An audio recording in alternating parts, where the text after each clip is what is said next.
Welcome back, people. It is episode 51. Or maybe it's 52 of the Taxi Squad podcast. It's We're not 51. really sure anymore. We confirm this.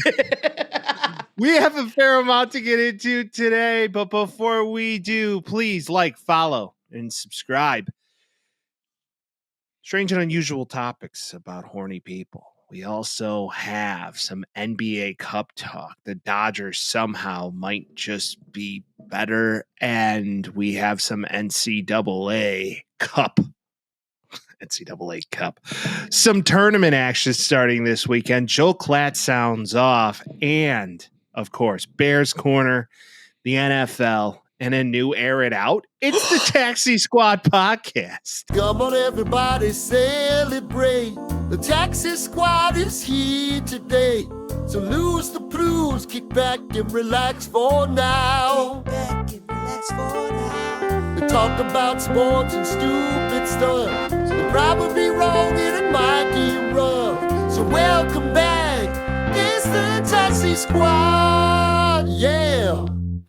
Vince, what's she sipping on? What's up, sweet cheeks? I'm sipping on a carbonated beverage. Sipping on a carbonated beverage. And Vince is a big carbonated bev guy.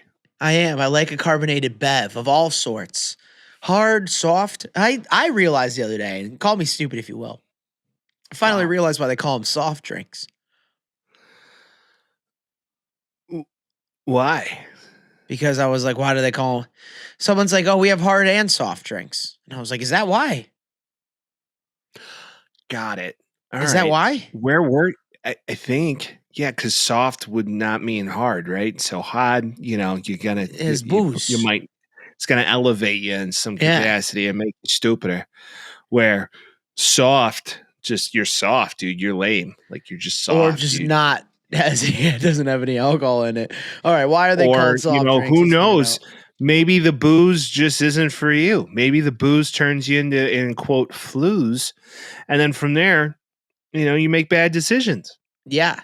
You don't want to do the AI overview, which is always wrong. It says a soft drink is called soft because they're non-alcoholic and less intoxicating. Although, so that's it. Have you had an original cherry Coke? The original? The original that was in like the fun test. Like jungle font. Oh yeah, those were the best. But those weren't assuming the original had those were intoxicating. Had the special leaf in it, didn't it? No, I'm talking about the 90s one with the awesome logo. Oh yeah. Those were intoxicating. You drink one of those, you're going to the shadow realm. Yeah, dude. Especially as a child of God. I might need honestly, you take one of those and then I need a new pair of trousers. If somebody brought me one right now, count it right now. Oh, I would too. Oh, no, opposite of poo. Oh, pee-pee. Wee, pee-pee. Something else, but yeah, exactly. Oh, you're gonna cream. Exactly.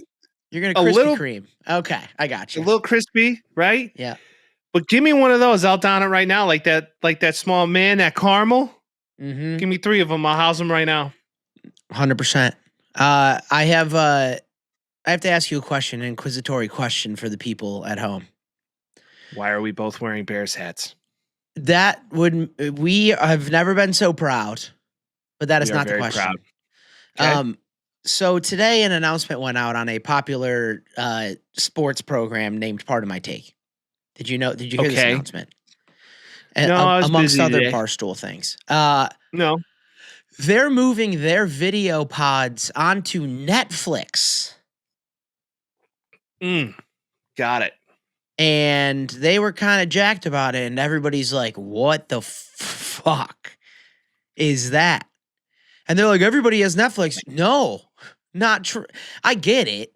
I get where they're coming from, and they were spinning it as like, this is awesome. We got an opportunity.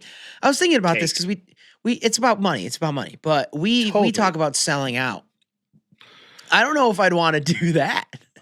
It's because the place where I would sell out would be like, it still needs to be free for the viewer to watch. Like paywalls are bad, Yeah, but if you work for a large corporate entity that is now Barstool Sports, do you have a choice? They probably do. They're the biggest show on their entire network.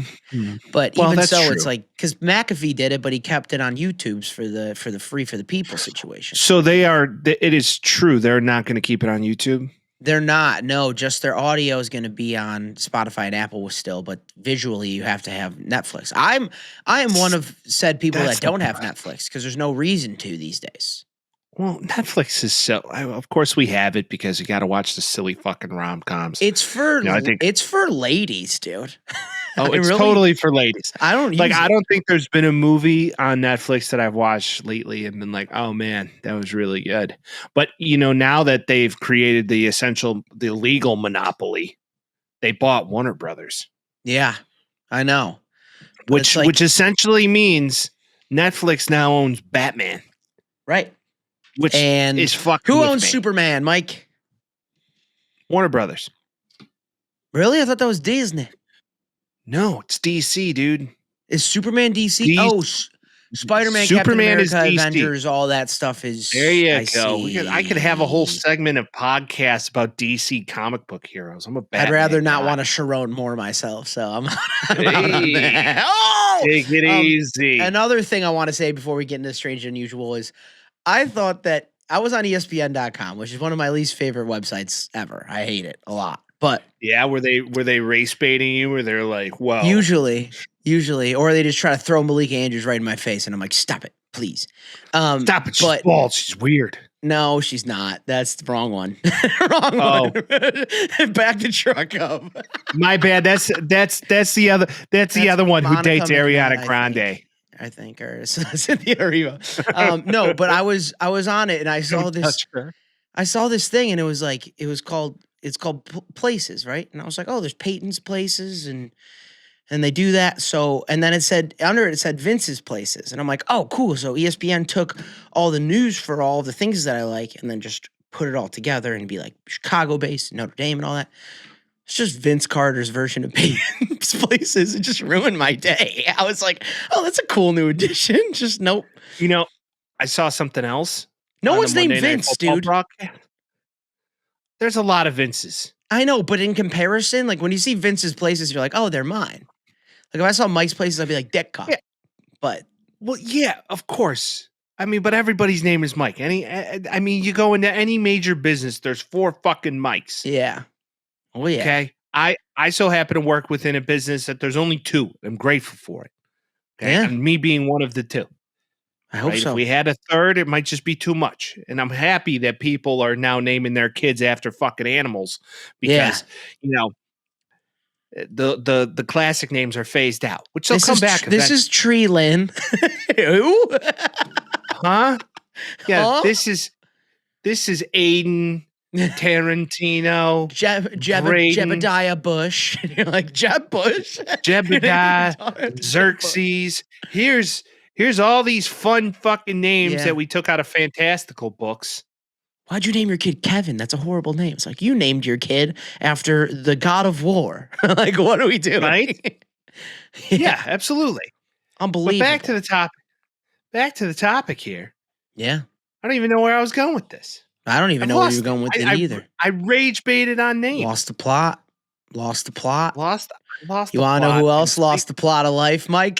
He lost something. He fumbled a bag of bags. He lost just about everything he can. And we're talking about Sharon Moore, who Of course. after the day after we recorded, dropped last week's episode, this just bombshell. always Never quits. Sharon Moore. Never quits. Sharon Moore is up to some business. So I'm assuming most people know about this, but let's do a little debrief here. So Hold on. Who is Sharon Moore, right? that's what I'm For saying. those of you joining us, Yeah. he's the head coach of Michigan football. Okay. He's I was the head coach of gonna the start University from of the Michigan. beginning of his career with him, just to Oh, bring wow. some All right. bring some Vince, idea go out deep. here. So Go deep. He went excuse me. deep. Ooh. Sharon Moore, coached at Louisville, coached at Central Michigan. In 2018, he gets hired as the tight ends coach at University of Michigan, joining Jim Harbaugh's staff. 2021, promoted to co-offensive coordinator. 2023, interim head coach. And 2024, named head football head coach. So he's been with the program for 7 years, something like that. enough to set roots. That's where I would put it. Enough to set roots. He is no longer the head coach, Mike. He is no longer the head coach of Michigan because he has had a long-term intimate relationship with the University of Michigan staff member. And he gets caught, and there's some timeline issues here, but he gets caught and I guess they're looking into it. He gets fired. There's videos of him talking to her, all this stuff. He goes to her house. He threatens to KMS or KHS and her at the same time. He gets brought into custody and he's in jail. All within a couple days here. So from December 8th to December 12th, just about, all of this happens. Released on bond, $25,000, third-degree home invasion, stalking and breaking and entering. He's got a wife and kid at home. Kids at home. Strange. And unusual. I'd also like to say what's also strange and unusual about this. So this is, of course, allegedly. But People magazine claims that he threatened self-harm using kitchen utensils. Spoons. And they claim one of those utensils was butter knives and scissors. Butter knives? Huh. What are you going to cut with that other than butter? I'm just throwing it out there. Prying off his fingernails. What are you going to be like, you bitch, you did this to me? See this? I'm going to dully cut a piece of bread. Yeah. Just have like a Family Guy cutaway, or no pun intended. No longer a Family Guy. We haven't heard his side of the story yet. So one day he's going to have a big 60 minutes on this. He's going to be like, listen, the snow bunnies got me, man. I don't know what to say. The snow bunnies are real, especially in Michigan. Well, yeah, and I'm not trying to chastise this lady too, but I mean, she's a younger former Michigan grad. Hey, played ball. She played ball. She knew he was a married man. And there's some things as a married man that you could say that sometimes it's just like a target on your back. A ring on the finger is like an obstacle to some women. And you want to know what makes the target bigger and easier to shoot? If you make millions and millions of dollars and you're the head coach of a prestigious elite university sports program. Yeah. Yeah. Of course. Now,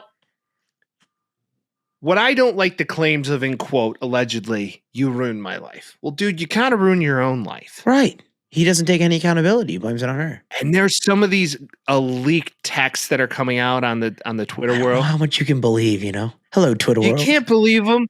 But it's your boy OJ. There was a lot of Twitter posts saying that this stuff was going on prior to even the Ohio State game, saying that Sharon Moore's done after Ohio State, and here's why. And people are like, you can't be serious. And there's a lot of 2 weeks things before, going on. Yeah, when that initial tweet 2 came weeks out. before. So a lot of theories were being floated around a major campus, a major university campus. Let's crazy. dive into a little bit of conspiracy talk. Well, conspiracy talk. So this Paige lady that played ball. Yeah. Now, allegedly, it's not just her. There's more to this. I mean, he was sending like wild texts when they'd be out on the road. Want to come by, give me a blowjob? Yo. Like that shit. Like, hey, like just very casual. give Just like, hey, head. come by and give me dome. And she obliged. Her starting salary, when she started as a recruiting assistant for the University of Michigan football program, was $52,000. Yep. You know what it was after year one? I think it was somewhere at a 95 range. $90,000. Yeah. As a 22-year-old. Uh-huh. Crazy. Real Nancy Reagan with it, clearly. So the conspiracy is that they knew and they held it. And then the more information comes out is that they were investigating it, didn't have a lot of proof in the pudding. They got more proof after it, all this stuff. And the conspiracy that everybody's saying is they wanted to make sure they fired him after National Signing Day so their signees have to stay and play for Michigan. That was the conspiracy. But I'm getting a little smart on it, Mike, because I heard that and I was like, I believe it. And now I'm like, I don't know if I believe it, because why would they put themselves in this situation where they lose the entire hiring process of the best possible coaches for the team and wait until after National Signing Day when, the crop's basically already torn through? That's like going to Target on December 24th and expecting the best gift. I think that the university absolutely knew. I think the AD absolutely knew what was going on. I think they need a just argument. Why does this specific assistant get, this amount of a raise in a year? Was she that great? There's a lot of measurables. She was assisting in a couple things. She was assisting in more than one thing. She was going above her job description. I mean, the rules are simple, man. You don't shit where you eat. Mm-hmm. And you don't aggressively spend on the company dime. And like the bag fumbling is impressive to me. This man's salary was $12.3 million through the course of his entirety. He had 2 years left. So if you break it out, that's like $6 million a year. It's crazy. You know what he doesn't get too is a buyout.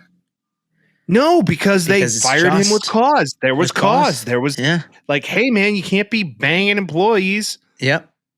You can't be doing this. It's like I know the Leno thing's funny too, but guys. Okay. If anything, this shows more respect, in my opinion, and call Lane Kiffin whatever you'd like to call him. He's not doing it with his employees. He's not banging anybody on his staff that we know of. He's targeting co-eds. Targeting is targeting's a he targets the best talent in the country in more than one way. How do I put this? Recruiting right? Talent. He recruits talent wherever he goes. I mean, you don't think that had a little to do with the fact of why he chose LSU? You'd be silly. But Lane Kiffin, maybe if it's 2%. It's 2%, but Lane Kiffin has grown children. He is a divorced man. He's open and saying, I'm single. I do what I do. Now, my thing, I get skeeved with coaches doing that. It gives you the heebie-jeebs. Well, there's only one coach who's truly done it that we know of, and that's Sharon Moore. Well, Sharon Moore she was an assistant. Assistant when she was there too, though. And if she was on the staff, his tenure started in 2018. When did Ish begin? Is all I'm saying. It probably started shortly thereafter, right? Which she was going to school there at that time. Okay, she's a student. She's a grown adult. I'm with you. Over I'm just 18. saying. But if she's working with the team and as a student, that's still coaches getting freaky with the co-eds. If I'm a university, I don't really want that, regardless of who it is. Personally, well, of course not. Again. Lane, I mean, now the texts are being leaked. Lane is he's a devilish little man, boy, dude. Don't tell your boyfriend. It's like there's an 18-year-old. There's an 18-year-old or a 19-year-old man that's like, Lane Kiffin is the man. He's bringing my team great, and then you just get on the side, his girlfriend's just getting cracked by that coach. That's got to feel bad for the kid, dude.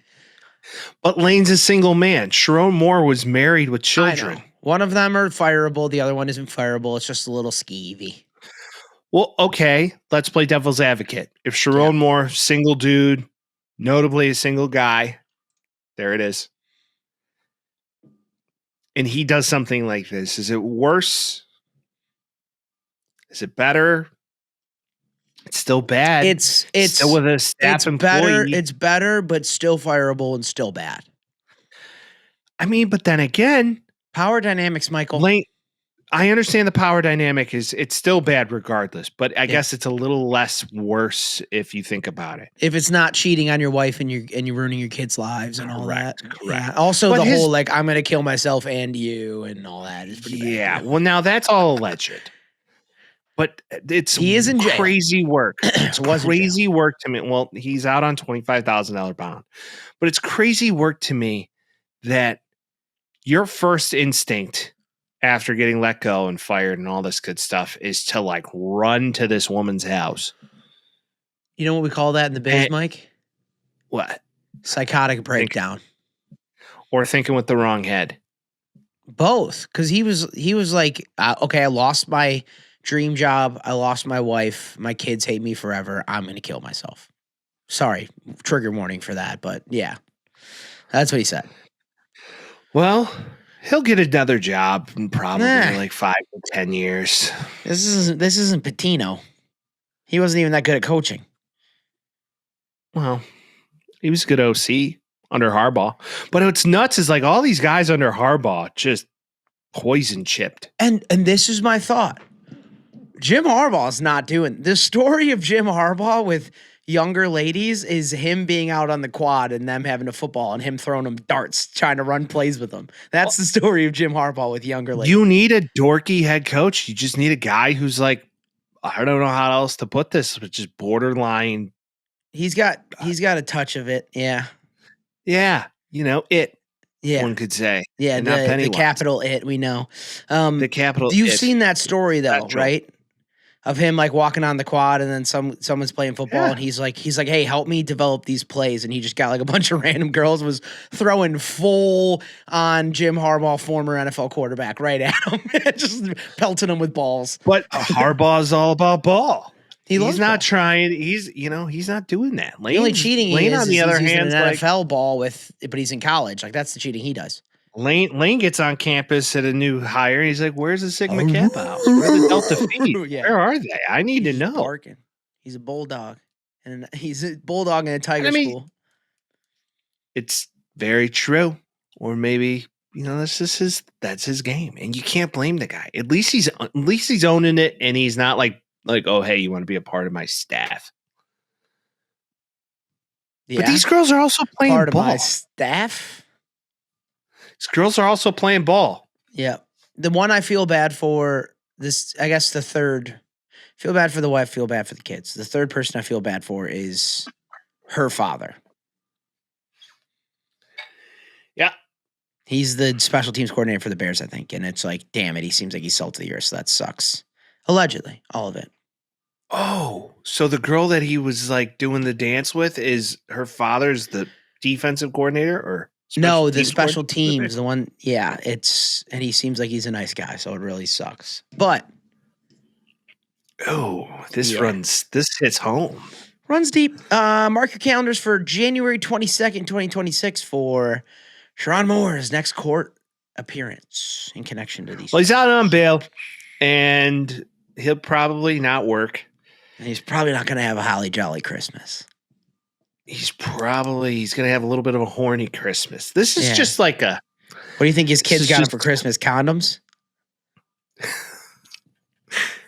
Put that as a stocking stuffer for other stuffings. Stuffer? Hardly know her, dude. Come on. Hardly know her. But this is just a PSA to all men out there working in businesses, and there might be an attractive young lady who gets into your business, and you might have a mutual connection. Don't be a pervert. Let that fall by the wayside. Don't be a pervert. Let that fall by the wayside. Quote card this Taxi Squad podcast. Don't be a pervert. Don't be a perv. And business is business. Don't shit where you eat. Rules 101. If many things that we've taught you over the years on the Taxi Squad podcast. In Company Inc. Company Inc. Oh, there you go. How you doing? Okay. Since we're on topic. Yes. And we're going to talk about more college football. But who does Michigan hire? And by the way, can I also state that, like, selfishly, I love that Dave Portnoy gets shut up with all of his Michigan man stuff and all this stuff. Well, that's the thing. He's really become insufferable lately. That's the thing. And also just like the people, especially Michigan people, I also feel bad for Rich Eisen. He seems like he's nice too. He's a big time Michigan man guy. This is not a desirable job. It is not right now. You got a decent team. You got a good quarterback. All of that's good. You have a team that's, I believe, still under sanctions for cheating. And then you have this, which is another black mark on the resume. Coming in here is a Bill O'Brien, Joe Paterno, Jerry Sandusky situation. That's what I'm looking at. Like, you got to come in here and fix the whole culture around the team. If you're a coach, you're not like, I really want to go to Michigan to have to mop this mess up. It's tough to come by. What is it? Kenny Dillingham? Is that who we go with? I think Brady? They're going to have a bridge head coach. He'll suck for a couple of years. Yeah, so I think they're going to do it again, unless Brian Kelly just wants it, and I think he'll get it. I keep thinking it, and I don't think they're going to offer it to him, but I keep thinking it, and it's such a funny concect to have Brian. It Kelly would make a lot of Wolverines. sense. It would make so much sense for him to get back into. He hasn't back in the Midwest, different mentality. Yeah. Knows how to coach a big school. Hey there, my name's Brian Kelly. I mean, Michigan really doesn't have it. Hi there. That would kill me. Dude. He wouldn't have to. He wouldn't really have to put it on. No. He's from the general area. Well, at least for him too, he doesn't have any like sexual misconduct allegations. He just has allegations that he's killed a student before. That's two different trees. Yeah, two separate students that were under his tutelage took their own life. It's pretty sad. That or OSHA certified based accidents. Yeah, players coming to you. Hey, my head hurts. I need help. You'll be fine. You ever try banging against the wall? Brian Kelly, everybody. Oh, wait, Brian Kelly, everybody. A lot of people are also throwing. A lot of people are also throwing Gruden out there, man. I don't know if Gruden's going to do it. I don't think he would either, but that is a culture changer. If that's what you're looking for, he will. I don't think there's any chance that this Bryce Underwood stays. I think he's hitting the transfer portal. I think he's just like, you know what? This was fun, but I'm out. Yeah. He's also made $12 million, which is insane. Yeah, I would. If I was him, I'd get out of Dutch. And if I'm a recruit, I really don't want to play at Michigan right now, unless you're from Michigan. That'd be about it. Correct. Join my program in Madison, Wisconsin. We've gone undefeated the last 3 years. Vince and I are full bore back into NCAA. I said I wasn't gonna, but goddamn, I said I wasn't gonna either, and we're both in it. Like we're both really talking about our programs to each other as if they truly exist. Air Raid. Are we going Bowling Green's playbook? That's our conversations these days. Hey, if you play the game, Bowling Green's playbook, it's outrageous, especially if you got a beast tight end. Beast. What's up, Beast? What's up, Beast?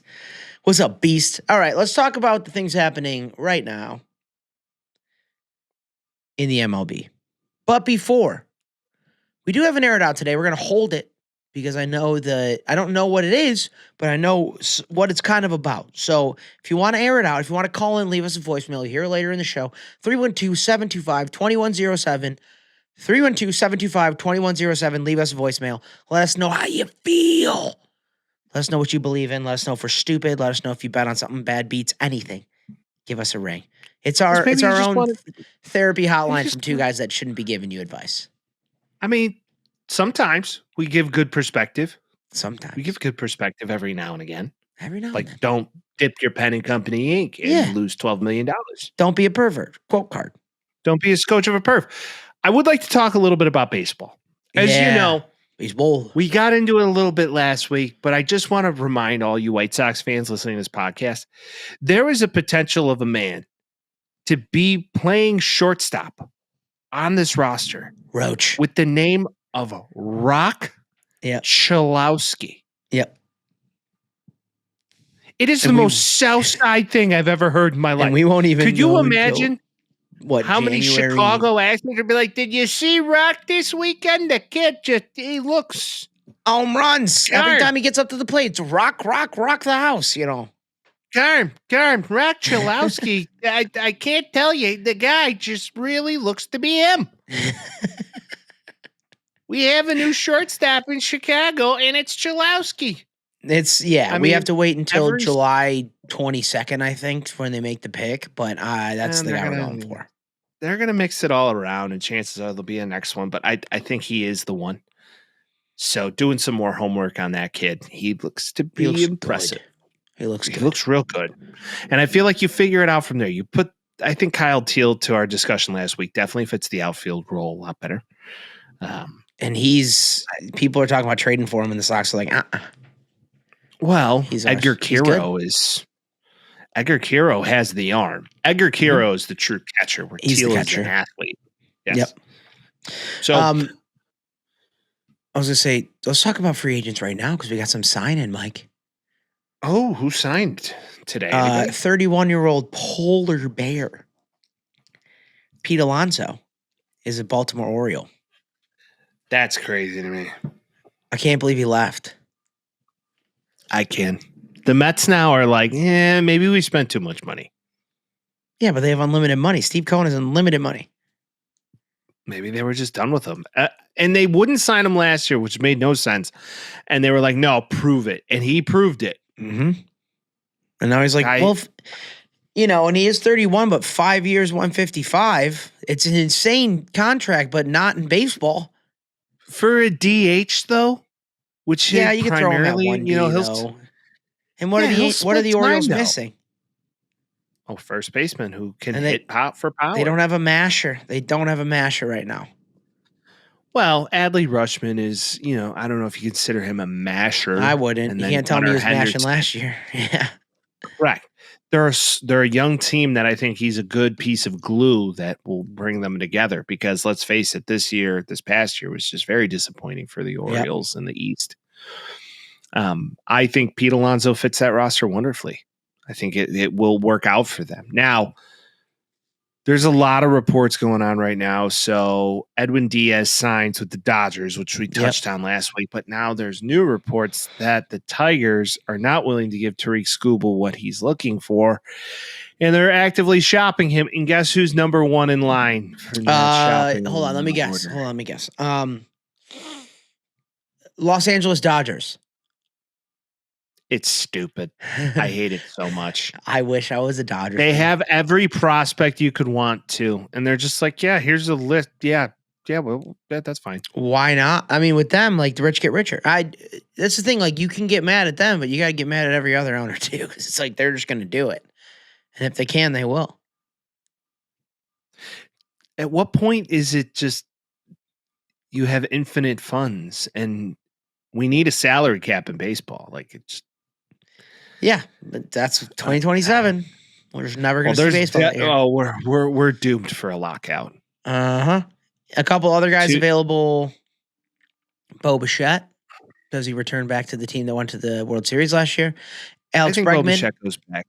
I think he does too. Alex Bregman. Cody Bellinger, who has a bit of a resurgence after a couple of years of being bad. And then Chicago's own Kyle Tucker. Tucker's going to probably go back to the Astros. Feels like it a little bit. I have a funny feeling that if the Dodgers are like, we're okay, we won a World Series without you, we don't need you. Kike Hernandez and some other no names can just, play in our outfield and we're cool with it. Yeah. If Kike Hernandez is on the White Sox, he'd be like the second best player on the team. But on the Dodgers, he's a no name. Yeah, right. And Kike Hernandez has been wonderful for years now. So he is the man. There's no doubt. I mean, he's a hell of a personality. But Kyle Tucker, go back to Texas, make a bunch of money. Either that or like the Rangers. He seems to make sense for the Rangers because the Rangers just got rid of Simeon. And Adolis Garcia. Okay. So he just signed as well. Hold on. I got to figure out where it was. The White Sox are just in this. The Cubs, I could see Phillies to say that they did it. Ooh. Yep. Phil's, I think they're going to give it one more run. They're going to say, all right, Bryce Schwarber, we got a closer now. Got Realmuto behind the dish. Like, really, this is our year. And then after this, if it doesn't work, bad last year, but if he can come around and do it again with having those guys around him, like, it's possible. I feel like the White Sox need to go get a glue guy too. Similar, and I don't know, maybe we're putting the cart before the horse. Maybe we just want to see what this team can be. But Vargas leading 1B, Meadroth, Montgomery, you draft Chalowski. He gets up probably not this year, 27 when there's no baseball. 27 when there's no baseball. I don't know what more to say about this. You got Kiro, who is trending to be one of the better catchers in the game. We could use the Cubs. I feel like we could use some bullpen help, but I don't feel like we're there yet. No. Well, that's the problem. Bring in a veteran, have them help lead the team, do the Kevin Byard for baseball, that kind of deal. But honestly, dude, who gives a shit about the White Sox, dude? The Cubs are also in a bad spot. What are they going to do? Like,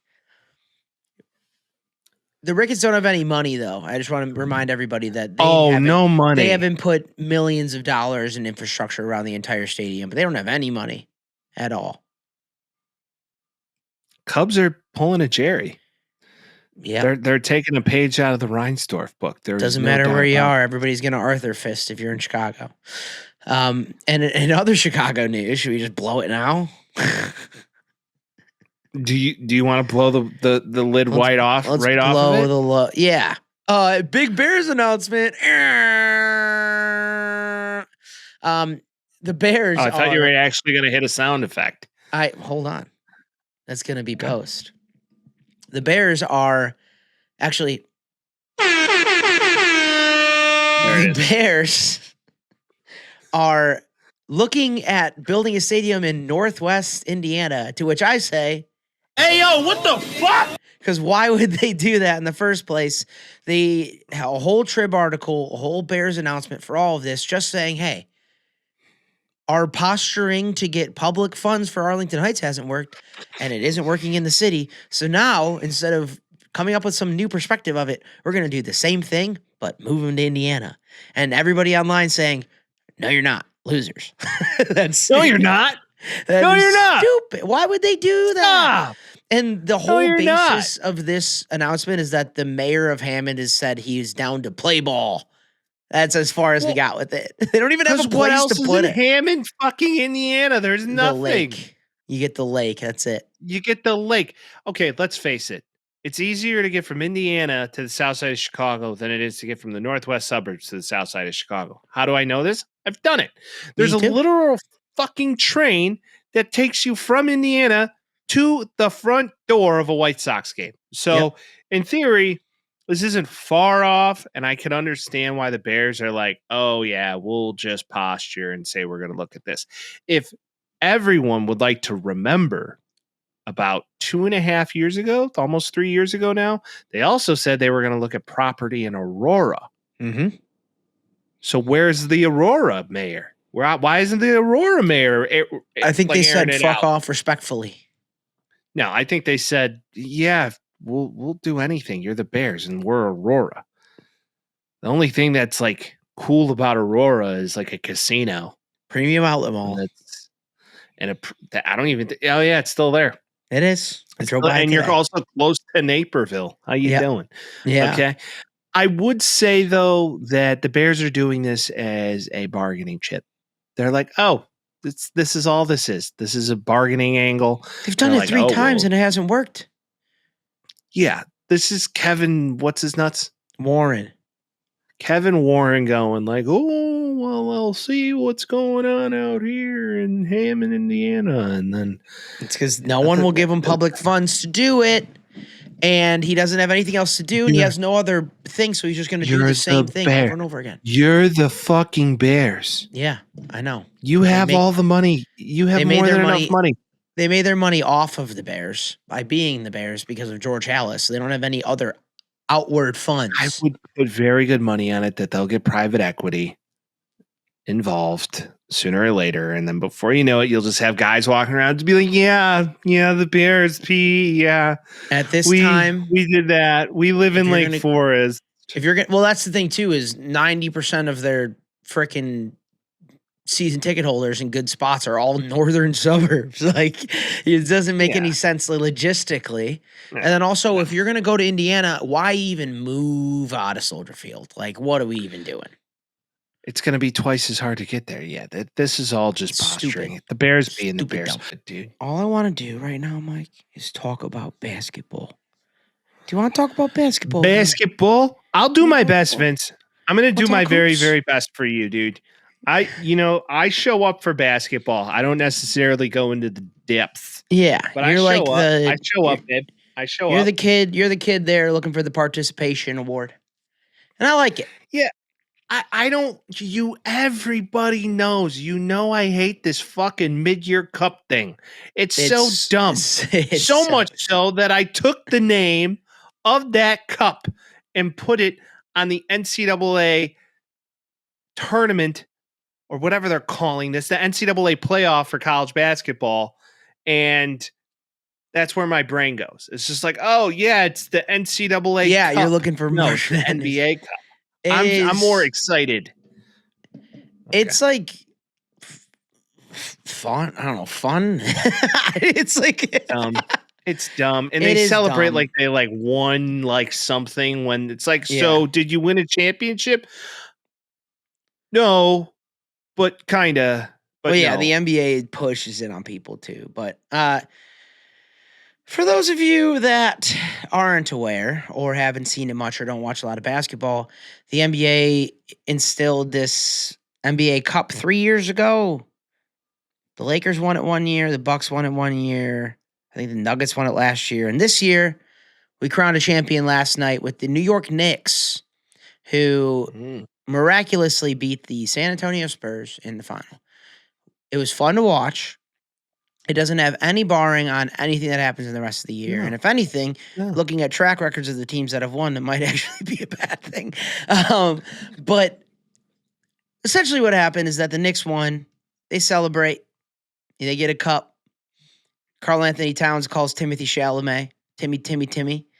And they're excited together, and all of that's cool. And then I guess the NBA wanted to implement that everybody has to put up banners, to which MSG said, fuck off, respectfully, because why the hell would we do that? And Josh Hart put a thumb in Jalen Brunson's ass. I think that was just about all of the information we have about it. Well, once again, the fact that the Thunder aren't that interested in winning this, even though that they could. Well, I thought they would have just won it because they can't not win right now. They're 24. Okay, this is what I don't understand. How long has this tournament been going on for? It's like a couple weeks, and they parse in games throughout. It's not like a consistent. So is it like a series of games to be played? Yeah, it's like you play a couple games, you get slotted into groups, and then like once a week you have an NBA Cup game, and then the court looks different, and it's not.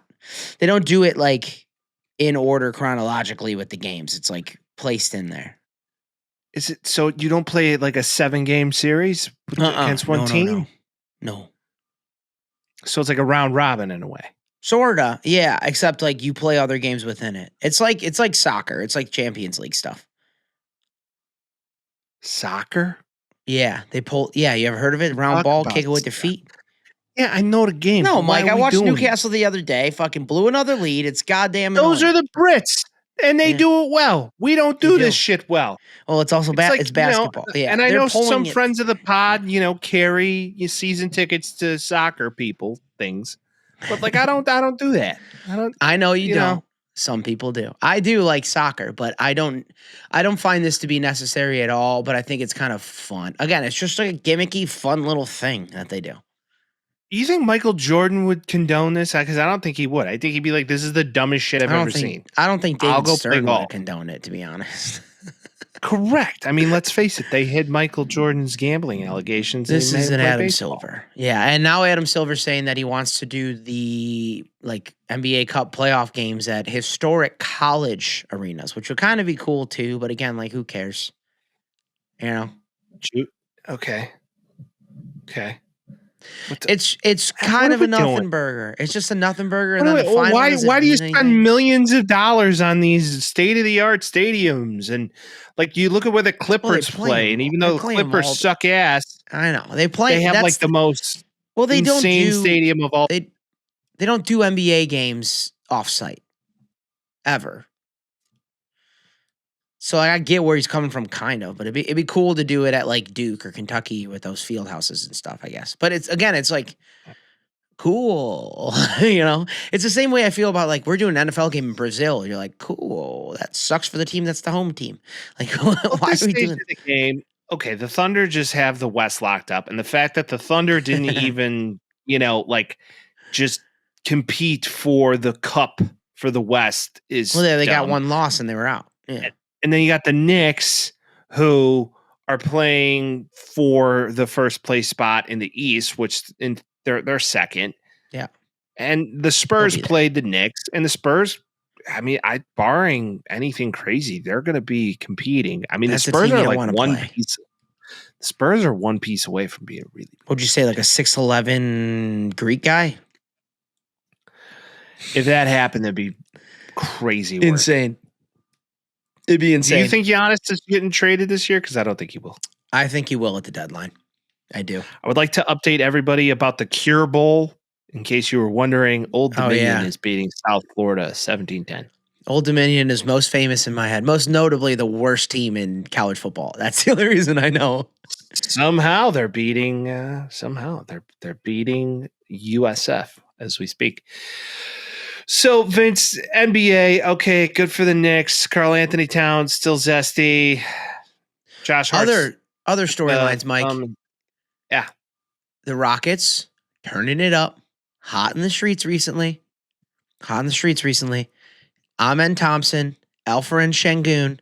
Can they come together and give KD another ring? Some people are saying.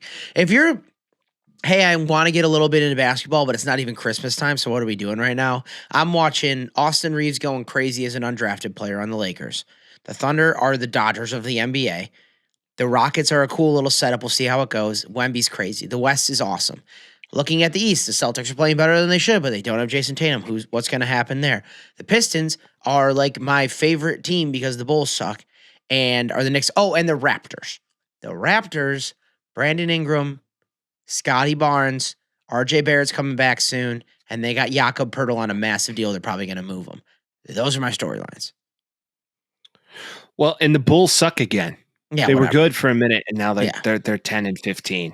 Yeah, and they've lost like, I don't know what, they're 2-8 in their last 10. All right. Do you want to do a record? Let's do a record prediction for the end of the year here for the Bulls, Mike. Okay. I don't know. They might win 50, 60 games. 60? No, probably 50. I was like, there's 82 45. games. You're talking 60 and 22. Yeah, that's right. That's right. Yeah, no. Holy shit, no that chance. team's good. No, I'm going 40 and 42. And they're going to be in the play-in. And they're going to lose in the play-in. Yeah, and they're going to sell out like one game and get fans' hopes up and just be like, see, we still suck. Yep. But honestly, the saddest... What was that? Am I going through puberty again? The fans still suck. Because it's reminding you of the last time the Bulls were good and when you were still going through puberty. It's very true. It's very true. My voice was changing during those times. Okay. Well, there's basketball and some awesome storylines. If you've been listening to this podcast long enough, you would know that Mike does not care about basketball until the playoffs start. Check in 2026 when I have actual stuff to talk about because the Thunder are going to lose maybe 3 games this year. Check in 2026 around the summer when the playoffs start because then we really talk some basketball. And it's dog day afternoon. But let's talk about the things we love most. Wait, can I say one more thing? Yes. Go ahead, Vince. DePaul almost beat St. John's yesterday, and I'm proud of my boys. Hey, college basketball is coming back. And honestly, I do enjoy college basketball. The tournament's a lot of fun. Right? Once March comes around, what I really enjoy about it is that wife and I really get into it. We make our bracket and the whole thing. And, of course, we talk about the bracket on the pod. I think this year we'll I don't think I'm betting her again on anything because somehow she's going to horseshoe up her ass. I know we were going to talk about this later, but how are you going to dig out of this debt that you put yourself in, Mike? There's no debt. I've been saving for this. Once I realized that the Bears didn't suck after like pumping the Cowboys, I was like, I should probably just throw a little rainy day fun on this one. If you think you know anything about sports, just ask your wife, and she's probably more accurate than you are. Sometimes, I mean, granted, in July, though, did anybody think that the Bears would be this No. good? Because I promise you, nobody did. We can go back to it and listen to that episode, and I'm like, I think you're safe, buddy. I think that's exactly what I said. No, and I thought I was safe too. Next time, I'll bet something bigger than a bottle of bourbon, maybe like a Rolex. Yeah. Make it equal playing field. Yeah, because that's going to cost you a couple bones, and that bourbon bottle would have cost her $100 or 150. A couple two tree. Oh, you're getting a nice one. Oh yeah. What do you think? She's picking Italian leather. What do you think? I thought you were an economist. Nah, bad. Nobody wants bad juice. Nobody wants bad juice, Vince. Maybe. Yeah, I think Asheron more. It's a couple different things. Yeah, you should do that. Daytona. I mean, yeah, well, yeah, maybe.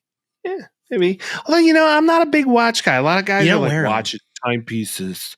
I'm not a big jewelry guy. I don't rock jewelry. I don't watch it. That's just. I don't either. No, Vince is a big jewelry guy. I am. I love jewelry. Big peacocker over there. Don't know what that Speaking means. of peacocking. Speaking of peacocking, we have officially reached bowl season. Is that like flashy? Is that what you mean? Yeah. A little bit. Peacock. Little peacock guy. A little bit. Big peacock guy. All right, football, sorry. But we have reached bowl season, Vince, and college football, this is some of the most wonderful times of the year. And yeah, this weekend might be a little sleepy, but there are some matchups that we do need to get into. Mm-hmm. Before we do get into that, though, there are some transfers that are happening across the college football landscape that are clean to go. And I think Bryce Underwood is going to be next on that list. I would say. Okay. But at first, I want to congratulate Texas Tech on their new quarterback transfer. Yeah. So not to get too far ahead of it, who he might have to tear his ACL as initiation because he does. You see that video of his papa does everything his daddy Patrick Mahomes does. Dylan Raiola, who played for Nebraska and got paid a bag, like $10 million to go 6-9 in a conference games, and like just not very good at all, and just a Patrick Mahomes cosplayer. They're calling him the top recruit of this transfer class, which I think is just butt. Yep. And I definitely think he's destined to go to Texas Tech. There's no doubt. Something came out on the Texas Tech official page saying that they are sticking with their guy and they're not going for him until they have the potential to get bounced in their first playoff game, which could very well happen. But I don't see Raiola being a positive to that anyway. Saw a video, that video of that person jumping off the banister at their house and like just eviscerating their legs. You ever see that video? Mm-hmm. I just saw that 15 times on my feed. Just like Dylan Raiola trying to copy Patrick Mahomes by tearing his ACL and just jumping off of shit and trying to do it. Because, again, he wants to be Mahomes so bad. But if I'm a major Power 5 team and I'm seeing him, I'm not super jacked to get him, to be honest. Last year, they're 7-6. He 410 attempts, 275 completions, 2,819 yards, 13 tutties, 11 interceptions. Not the best year, not the worst year. This year, 6-3, whatever this is listed as, 181 out of 250, 72% completion, 2,000 yards, 18-6. So he's better. Can't run the ball for the life of him. He's negative yards on he's going to sit back in the pocket and do it. I just don't know if he's that good. Vince, I don't think he's that good. So who wants him? Who wants him? How do I feel like a Big Ten school would go for him just for Wisconsin intel purposes. Wisconsin would be, he'd just trade his colors. But I still think there's a path that he's on Texas Tech next year. There is still a path that he's on Texas Tech. Maybe. It's just, I don't know. Coming out of high school, he was ranked really high, but the last couple of years aren't giving you much confidence. Well, his brother's at Nebraska, and he's like a lefty and allegedly going to be better than his brother. So they're just kind of like, go do your thing, Dylan. But he suffered a pretty bad injury against USC. And he was actually playing pretty well in that game, but he's just not cracked out what he's supposed to be. It's like Bryce Underwood. He's just not who he's supposed to be. Bryce Underwood's got time. Dylan Raiola is a junior. Like, be good now. Like, what are we doing? You went through your year of eligibility where you were supposed to be the dog. You flipped your commitment from Georgia to here, which Georgia probably you'd be better off with at this stage of the game, which don't count that out because I don't know if necessarily the quarterback at Georgia's, Gunnar Henderson, I think is his name. No, that's the I think he's all shortstop cracked out to be for the Orioles. Oh, he's a Gunnar too, Stockton, though, isn't he? Gunnar Stockton. I don't think he's cracked out to be what it's supposed to be. We'll see. And I still think there are other guys out here who could make it work. So you think DJ Lagway? Come on, he's moving. DJ Lagway is going to be on everybody's radar. Yeah, I'm talking about transfer portal. Yeah. So DJ Lagway is saying, all right, I'm out of Florida. Allegedly, he tried to get a deal going with the new coaching staff. They weren't seeing eye to eye. Which this has become free agency. This is money. It's money. Yes, I get it. But you, in this game, you could become a free agent every year. Yeah, 100%. That's what, they changed no it. Guardrails. They pushed it to change it. Now they're doing what they're doing. A lot of these guys are going to make more money in college than they are in the NFL, truly. I was almost surprised today. Jeremiah Love announced that he was going to the draft. I'm like, why? Just be the best running back in college football history and then go out next year. Who gives a shit? Like, you're going to make millions of dollars if you stay. Like, if coaches can do it, so can players. That's kind of always been where my opinion lies. They got to find a better way to do it for growth of a player. Otherwise, a quarterback comes out and you go and get Phil Rivers instead of a rookie. So, like, there's something to be said about that. But, Lagway in the same way. You're in a major SEC school and you're starting. Couldn't make a deal with that. Does he go somewhere else in the SEC who wants him? Because he wasn't also the best thing since sliced bread this year, the way he was supposed to be. So, like, where do you put him? Does he go to the Big Ten? I could see Lagway going to the Big Ten, or Lane knocks on his door. He's like, yeah, because I'll make you into an NFL quarterback. Well, I do believe that he stays in the SEC. I think Lane's going to be first in line to get him. The talent there, if you don't think for a second that fits a Lane Kiffin offense, you'd be silly. Sure, because that's his perfect prototype. You're telling me Chambliss isn't going to LSU? I think Chambliss is going to go to LSU, but if you could get a 5-star recruit or a transfer from wherever the hell he was playing, nowhere. And I know Chambliss is a dog, and that's he ran the hell out of that offense. Yeah, I was gonna say. Yeah, but you get Lagway in that system. There is no telling me otherwise that he wouldn't be outstanding. Sure, his athleticism's off the charts. I mean, he's compared to Cam Newton constantly. Size, athleticism, the whole thing. So I think he stays in the SEC. I think Lane's first at his door. Same thing with Bryce Underwood. I think Bryce is going to hit it before you see all this stuff go away with Sharon Moore. I would say. I don't think he's staying at all. Unless I think he's feeling there's some other things situation. going on. I think there's some other things going on behind closed doors that we can't even fathom. Now, your guy over at Notre Dame, Kenny Minchie, is transferring. Yes, he is. And everybody's making a big deal about this. Yeah, there was a quarterback battle. They chose CJ Carr.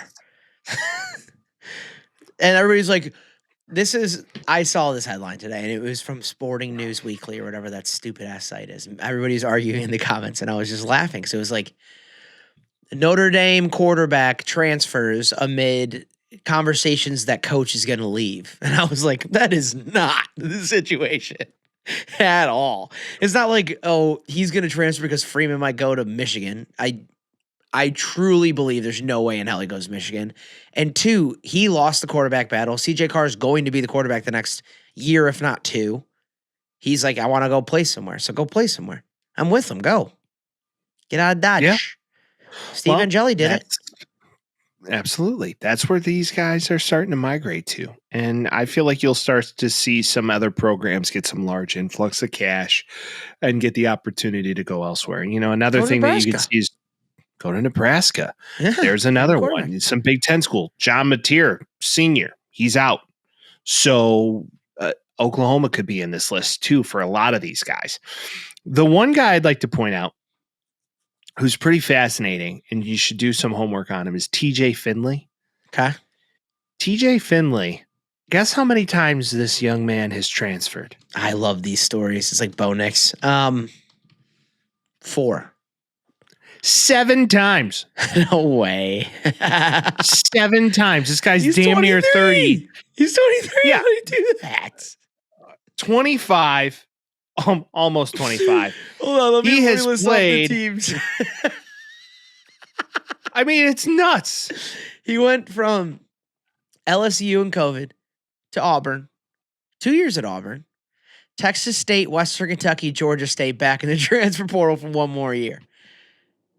He went to Tulane. Don't forget Tulane. Tulane's on that. I was going to list, say too. he went to Tulane, but he was suspended indefinitely from the team because he was arrested for illegal possession of a Dodge Ram valued at $25,000 or greater. And then that's why he's in the transfer portal again. He was playing at Georgia State last year. Well, that's So what I'm this saying. is now Oh, going so to be- on April 4th, 2025, stole a car or whatever it is. He Is entered it the stolen though. or illegal possession. So if he stole it or someone's like, hey, give me my car back. And he's like, no. Maybe that's what it was.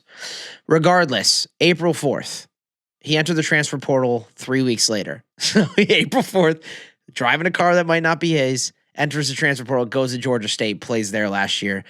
1-5 with 1,200 yards. Like, okay. 6 touchdowns of 7 interceptions. Like, have fun in a MAC school or like Old Dominion. I don't know where you're going to go. NIU? Yeah, maybe NIU's on the list. He was a There hell of are a some- player in Texas State a couple of years ago. What's interesting is how many schools now have like truly focused on this time of year to completely rebuild programs. You can. You think of like UCLA, USC, LSU, Tennessee. I mean, they have entire trackings of these things Notre Dame, now. man. And And they got like, Riley Leonard to change the team. Of course it did.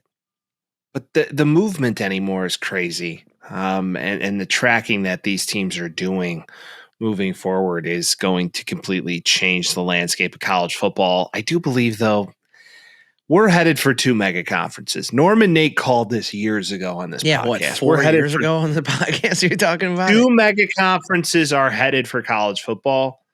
And there's going to need to be some, I don't know, guardrails on this type of stuff.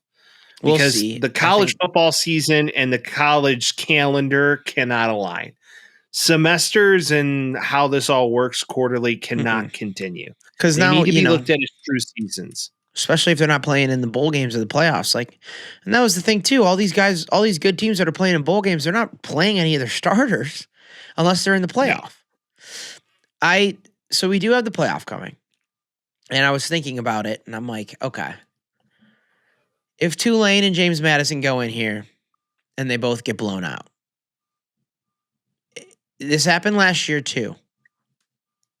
What is the repercussion of that? Like, they have to change how they choose teams. They don't want teams going in there and having Tulane lose by 40 to Ole Miss. James Madison's going to get blown out. I could Have see a to. path where Ole Miss just gets just destroyed. Just smacks them. Yeah, just smacks them Just- the whole game. Yeah. Just smacks them up. I don't see a path where that makes a lot of sense. Tulane, yeah, they had John Summerall at the helm, which I don't know if you know this, but John Summerall, who's now going to be the head coach of the Gators, who will coach the Tulane Green Wave in this game, gave $100,000 back to the program in NIL contribution to say, hey, I want to leave on the right note. And I just think that claps to that guy, snaps Respect. to that guy. Respect. I think Lane was like, hey, I'm getting more money than anybody. I think Lane's like, here's like $500,000. Sorry, guys. I got to go. To Ole Miss. I don't even think Ole Miss would even want it. They'd be like, fuck off. Because Summerall Could went be. from Tulane to Florida. True. He went from Ole Miss to LSU. It's like, oh shit. He went down the coast. It's smaller. It's smaller potatoes. It's smaller Yeah. potatoes. There's no doubt. And same with James James Madison, the coach there. He's leaving after this. He's coaching the team right now, but he said, I'm not going to take all these coaches. I'm not going to do any of that stuff. I'm just going to go and be on my way. So you got to respect it.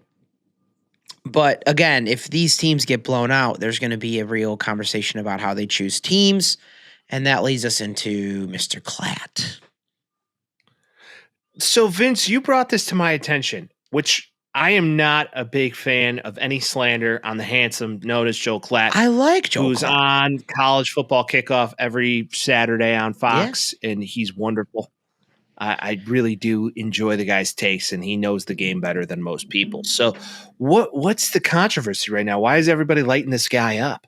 Good people do bad things. Bad people do good things. Smart people say how bad of a smart. thing? No, not. But I'm saying do? smart people say dumb things, and dumb people say smart things. Forrest Gump is the king of that. Joe Klatt is a football guy. He's a football guy. And I would, if I were Joe Klatt, I would stay in that lane, you know?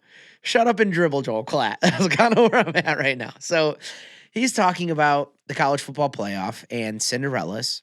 And he said, we don't want Cinderellas. We want the best teams playing each other at the end. The NCAA basketball tournament is a joke. It's the dumbest tournament and the least fair tournament of all sports. And just like wrong. Yeah, Joel, I'm sorry. Dude, you're wrong on that one. Yeah, you can't say that. You got to give him the buzzer, dude. The thing is like you're going into a round of 64 and at the beginning of the tournament, you're cheering for that, you know, rough and tumble. What was it? That New York team that won a couple years ago, like when Loyola went crazy. You're cheering for the Cinderellas. When you get to the end of it, sure, like, I don't know if you want to, St. Peter's, that's what it was. St. Peter's gets smoked in the Final Four, and you're like, all right, that kind of sucked. But they're fun when they're playing, like, Fresno State or they're playing Texas Tech, and they're like, oh, shit, they're going to beat them. Like, oh, my God. That's what people cheer for. Cinderella story comes from that. You know, that's the whole, like, sporting Cinderella story comes from the NCAA tournament. It's different in football because you have 12 teams, so you're not cheering for Tulane to beat Oregon, but goddamn, if James Madison beats Oregon, it's going to be awesome if that happens. He shouldn't talk about basketball. It's just a bad take. It's just every take isn't bad, but this one's hot and bad. It's not going to do what you want it to. Okay, I don't disagree with the position that Joe Klatt's like really wrong on this one. And I understand that, like, yeah, there's the top of the top, but there is usually every now and again a team that just floats in there and you're like, how did that happen? I mean, yes, you have your Dukes and your Connecticut's and stuff like that, but then there's always like some random team that comes out of nowhere that you weren't expecting. Yeah. Xavier, Gonzaga, Furman. Gonzaga. Like, okay. Well, Gonzaga's a beast, but like, okay. Yeah. What was it? Arkansas last year slipped their way into the final. That's Calipari. I'm more talking about like St. Peter's when they came out of nowhere, or like, you know, Weber State when Damian Lillard was going there. And you're like, oh shit, like that's crazy. Like it's different because basketball, you can rely on a guy. And I know where he's coming out in football, where it's like you can't really rely on one guy to beat the Oregon Ducks. I get where he's coming from, but it's not an apt comparison, and it's wrong, like, unfortunately. And least fair, like, shut up. There's 64 teams, dude. You're not going on the gridiron and bashing heads. Like, it's 64 teams. You play a bunch of games at the same time, and it's just electricity all over the place. I agree. Joel. I do, Joel. Just come on, Joel. Stick to football. I mean, even when Mike is saying, like, which I'm not a basketball guy, but I do pay attention to March Madness, especially as his podcast. You're fat for Klatt, too. You love Klatt. Big Klatt guy. Always have been. I think this takes, I listen to his podcast religiously for my college football knowledge. I think the man knows what the hell he's talking about. And to kind of hear that is a little disheartening. So, yeah, don't talk about stuff. Good guys say bad things. Say dumb things. He gives Colin Cowherd more shit than anybody, and he's on Cowherd probably weekly at this time of the year. So to hear him pull an entire Cowherd is priceless. But hey, we're talking about him, so be cautious on who you keep yourself around. You know, Colin Cowherd's done a complete 180 on Caleb Williams, and I think it's the funniest shit ever. It's funny because he's like, I always thought he was going to be good. And you're like, no, you didn't. No, you didn't. No, you didn't. You should have seen him in college. Everybody did, bud. Like, what are you talking about? I think Jaden Daniels is going to be better long-term than Caleb Williams. And now it's like Caleb Williams is changing the NFL. And he could still be better than him. But he makes his money off of hot takes, you know? he's a big hot take guy. And Vince, now he's in your backyard. He lives in Chicago. I didn't know if you knew that. Yes, sir, dog. Yes, he does. But Joe Klatt, I won't say this to a lot of people. Everybody is allowed to have their own Not a lot of opinion, love for you, man. You've taught me a lot. Stick to football. leave basketball to John Fanta. Yep, that's fair. Okay, let's talk a little bit about the college football playoff. Yes. We are about to get into some wonderful football, okay? Specifically the quarterfinals, December 31st to January 1st, just electricity. But before we get there, we have to play this weekend, which I do hope you're near and dear to your television, because this might be one of the best football weekends overall between college football and the NFL, maybe in the past 5 years. Saturday's going to hit like heroin. Saturday is going to just be electricity. Yeah. Saturday is going to be the things football dreams are made of. Yeah. Saturday, starting in the morning when you wake up, I hope you have a nice cup of Joe or whatever you drink. Maybe Joe isn't your play. Okay, maybe you're a matcha guy. Maybe you drink matcha. Little Earl Grey and watch a little bit. Maybe of you're soccer. a tea guy, huh? Maybe a little tea guy. Bit of Take a tea. little tea straight to the vein, little cheeky vein. But it's going to be a tremendous day of football. And the reason I say that, starting on Friday night, you have Oklahoma, the 8th seed, and Alabama, the 9th seed, going at it one more time. Dare I say most anticipated matchup of this entire first round? I think this is the most coveted game of the entire season for both of these teams. I think that Oklahoma's a lot better than Alabama. Oklahoma gets to play at home. This changes everything. Oklahoma gets to play at home against Bama, which a lot of people were saying that Bama maybe shouldn't have gotten in over some Definitely others like Texas. Definitely shouldn't have gotten in Alabama. I mean, Bullshit. Alabama, I don't know how they would have played Notre Dame, to be fair. Biased, but I think Notre Dame would have beat them. But also, I know that conference championships aren't. Yeah, I do. I really do. I think Notre Dame's more complete. Think that? Team. You think Notre Dame would have beat Alabama in a playoff in a one-on-one? Sure. Yes. Alabama kind of reminds me of Penn State last year. And you could, and I know when you play conference championship games, those games aren't supposed to count against you if you lose them, but they got smacked. They got smacked. And you're like, okay, what are we doing here? And it's not like Georgia was the most formidable team this year. Like, I wouldn't put them in that category. Again, like, it's like they're a little bit one-dimensional on offense. And you're like, what are you going to do if Ty Simpson, right? What if you're going to do if he's not having an on game? You're like, Oklahoma, their defense is like that's their part of their team. The last time they played, it was a battle, and they played in Bama, and that score, what was it, 22-20? Mm-hmm. It was a very just knockout, drag-out. Defense was winning that game on both sides.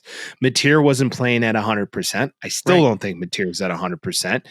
Oklahoma's last game of the year, they played LSU and barely beat them at home. So this game definitely has some lure around it. If I had to pick one, though, I think Oklahoma at home, playoff game, home environment, they're going to be showing out in droves for this game. People are going to be coming long and far to watch. 2.5. Okay. If I had to guess, the spread's 2.5. We're looking at Alabama's favorited 1.5. See, it's a pick 'em essentially. I think Oklahoma beats him by 7+. I don't know about all that. I think this game's going to go down to the final wire. I don't think that Oklahoma's going to take it. It's not that decisive. Bama has a really bad taste in their mouth. Georgia just spanked their little bottom in a glorified home game. Spanked them. Even though that's why. Just the first time Kirby Smart was like, you know what? No more bullshit. We're done here. Yep. Let's just go and beat the team we know we need to beat. Because he's been scared of them. He's been scared of Bama his whole career. He realized, big bad Saban's gone now. Yep. So that's game one on Friday night. Now, as you get into Saturday in the early window, we have Texas A&M and Miami. Texas A&M needs to go out and make a statement against Miami. This cannot. You cannot let this team stick around. I hate this game. I guess my question is what quarterback do you get? Do you get the Carson Beck who brought Georgia to a national title, or do you get Carson Beck who kind of sucks? Did he bring him to a national title? No, he didn't. Semifinal. Yeah, he got injured, and then Notre Dame gave him the smackdown last year. Correct. Yeah. Correct. I don't trust him as far as I can toss him, to be honest. I think he's just fall for him, and he's kind of a tool. This is my hell game, hellscape. This is my two teams that ruined my season comparison. I think A&M is better than 7th in the nation. I think A&M is right up there with Georgia as like the best teams in the SEC. They lost to Texas. I know they did. Hey, are you a little biased because they beat your team? No, because so did Miami. Yeah, but that was. I understand some of the arguments. They lost Miami by a field goal. They lost A&M by a field goal, I think, or 1 point. It was 1 point. Mm-hmm. So but those again, that was in August, and now we're in December. Those teams are different. I just think A&M's defense is probably better collectively. Miami has better players. Texas A&M is favored by 3.5, and I think that's a pretty good bet. That's all I'm saying. I think that's a hell of a bet. I think I might take some more points on that. I think A&M wins by a touchdown. Yeah. And this is going to be the best defense Miami has seen all year. All year. Because think 100%. About when they played Louisville at home. And they got to go play them at Kyle Field. Yeah. One of the largest stadiums in all of the SEC. Miami's losses were bad, too. Like, if he doesn't show up, they're toast. Yeah, they're bad. Yeah. That's like, they can play well, but you can't depend on that. Like, that's not going to happen. And I just can't. I can't imagine him. If he wins this week, then they're going to get blown out next week. I can't imagine him just keeping it going. I think you're right on par with the thought process that I think this is going to be a statement game for A&M to be like, all right, we're here. Granted, A&M pulled out a rabbit out of their hat against South Carolina when they were down 28-3 in halftime a few weeks back. I almost got that, dude. What do you mean? When I was doing it's not going to happen, but it might happen upset of the week, dude. I picked South Carolina, and I was close, dude. Out of all teams to say that it may not happen, but it could happen, I think to your point, Bama is that one team on the bubble that could be different. And could come out and say, all right, we got a bad taste in our mouth. They beat us in their house. We're going to go beat them in there. There's a lot of drama in this game that could feed that beast. I can't see Kalen DeBoer doing the Saban, dude. I don't have it.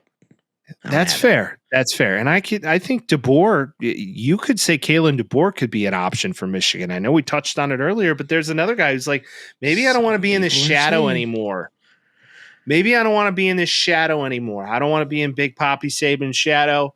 And if he just decides to leave, maybe Saban's just like, fuck it. Give me my job back. I'll come right back. No way. Yeah, no way, I think Jose. so. Yeah, I think the blanky Saban gave us all we needed. That was crazy. I was like, that guy can't even walk. There's no way he's going to be on the field. And I know he's on TV and all that. It's just like he's too comfy. Can we play Guess That Spread for Tulane Ole Miss? 8.5. Oh, I'll give you one more guess. I went, like not even fucking close. Is it more or less? Way more. 12.5? 17.5, Mike. Whoa. Wow. So they're saying Ole Miss is just going to stick it to them. I think they are. I would assume that they are. So the landscape of how this looks at this time, Ole Miss would play Georgia. The winner of that game plays Georgia. Yeah. The winner of A&M plays Ohio State. Yeah. And then the winner of Oklahoma-Bama plays Indiana. I can't imagine any of these teams beating any of those three teams. The only thing you get is the heat. I feel like Oklahoma or Bama on any given day could play Indiana really tough. I see They're that not happening. Indiana last year, though. They're Indiana this year. That game against Okay. Ohio State, I'm like, they play to the buzzer. They know how to play Big Ten teams really well, but they have not played an SEC team. And yes, True. Cignetti comes from the SEC, and a lot of people could argue he knows that game, but he hasn't played an SEC team in a long time. That's true, but is Ohio State the best team in the nation? In my opinion, Yeah. right now, Yeah. regardless of the loss, even though they had like Yep. 2 missed field goals that were egregious in that game, Yeah. I do believe Ohio State's still the best team. They beat them. It's hard to argue. I think that you could very well see a semifinal of Ohio State and Indiana. It's very Like Kevin plausible Garnett, to think. though. Okay, Anything is possible. You know, we could see anything's it, possible. Now Georgia playing Ole Miss. Georgia could be a team that could probably beat both of them. And then Texas Tech playing Oregon, that would be the best outcome. Because James Madison, what's the spread on that? I was going to say, That's guess the the real spread, question. Mike. James Madison, JMU versus Against- Oregon, Saturday at 6:30 p.m. 30, No less. 20. Almost 21 and a half. Yeah. About right.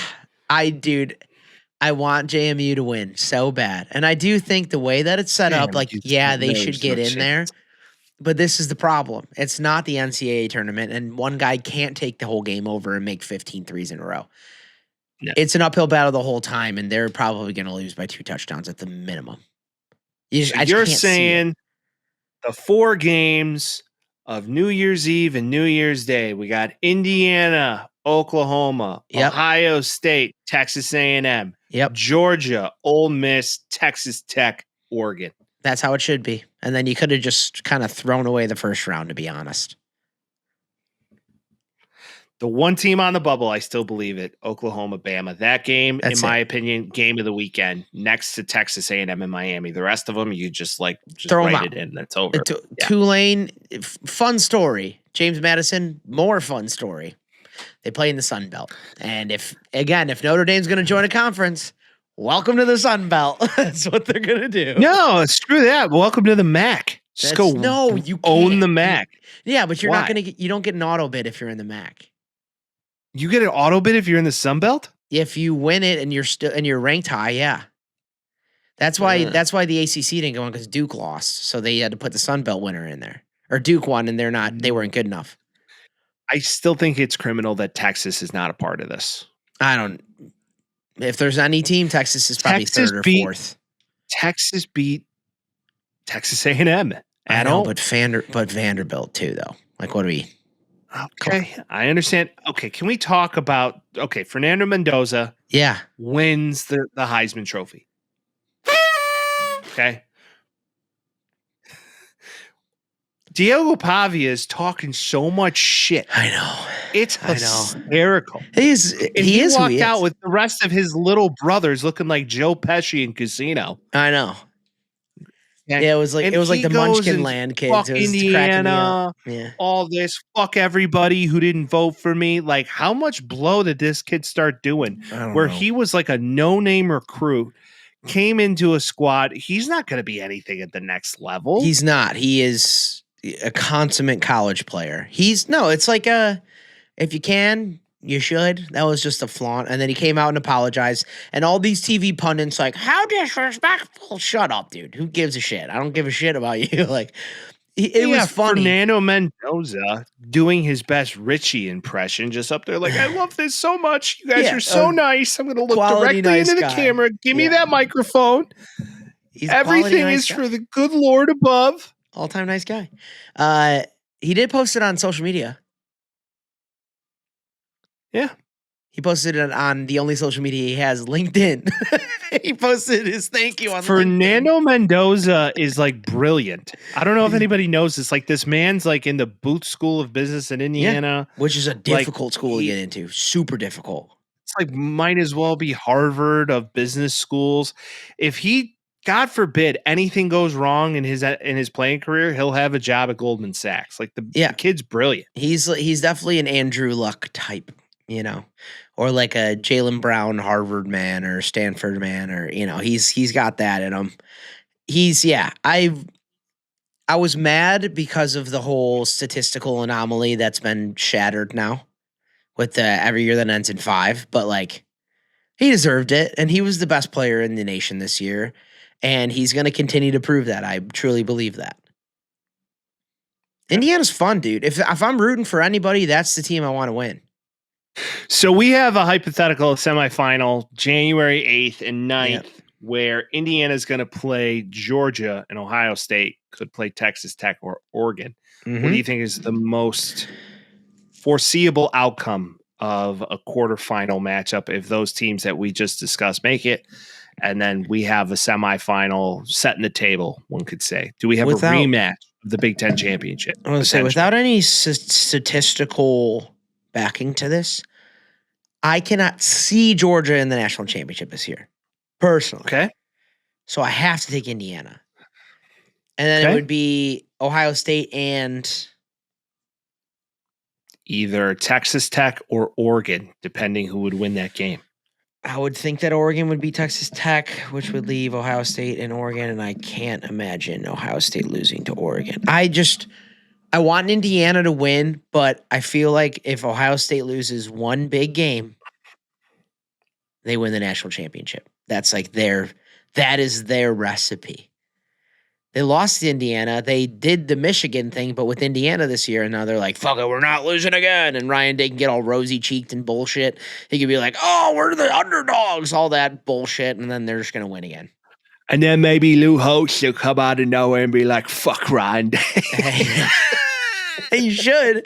But that's also elder abuse, dude. Leave him alone. And Lou Holtz is going to come out of nowhere. I'm going to fucking coach Michigan I'm so now. Pissed, dude. And I swear to God, I will not be fondling any assistance. There is no path forward. No way he did that back in the day. No way he did that back in the day. I'm so mad. I have no ability to do any voices, and you just have like 15 of them. You have a Can we talk back. about like Lou Holt's like sex sounds and be like, oh yes, oh boy, oh yes, tickle, fondle him. You asked me if we can, and I didn't even get to give an answer. You just went into him. I don't want to hear this. I don't even want to think of it.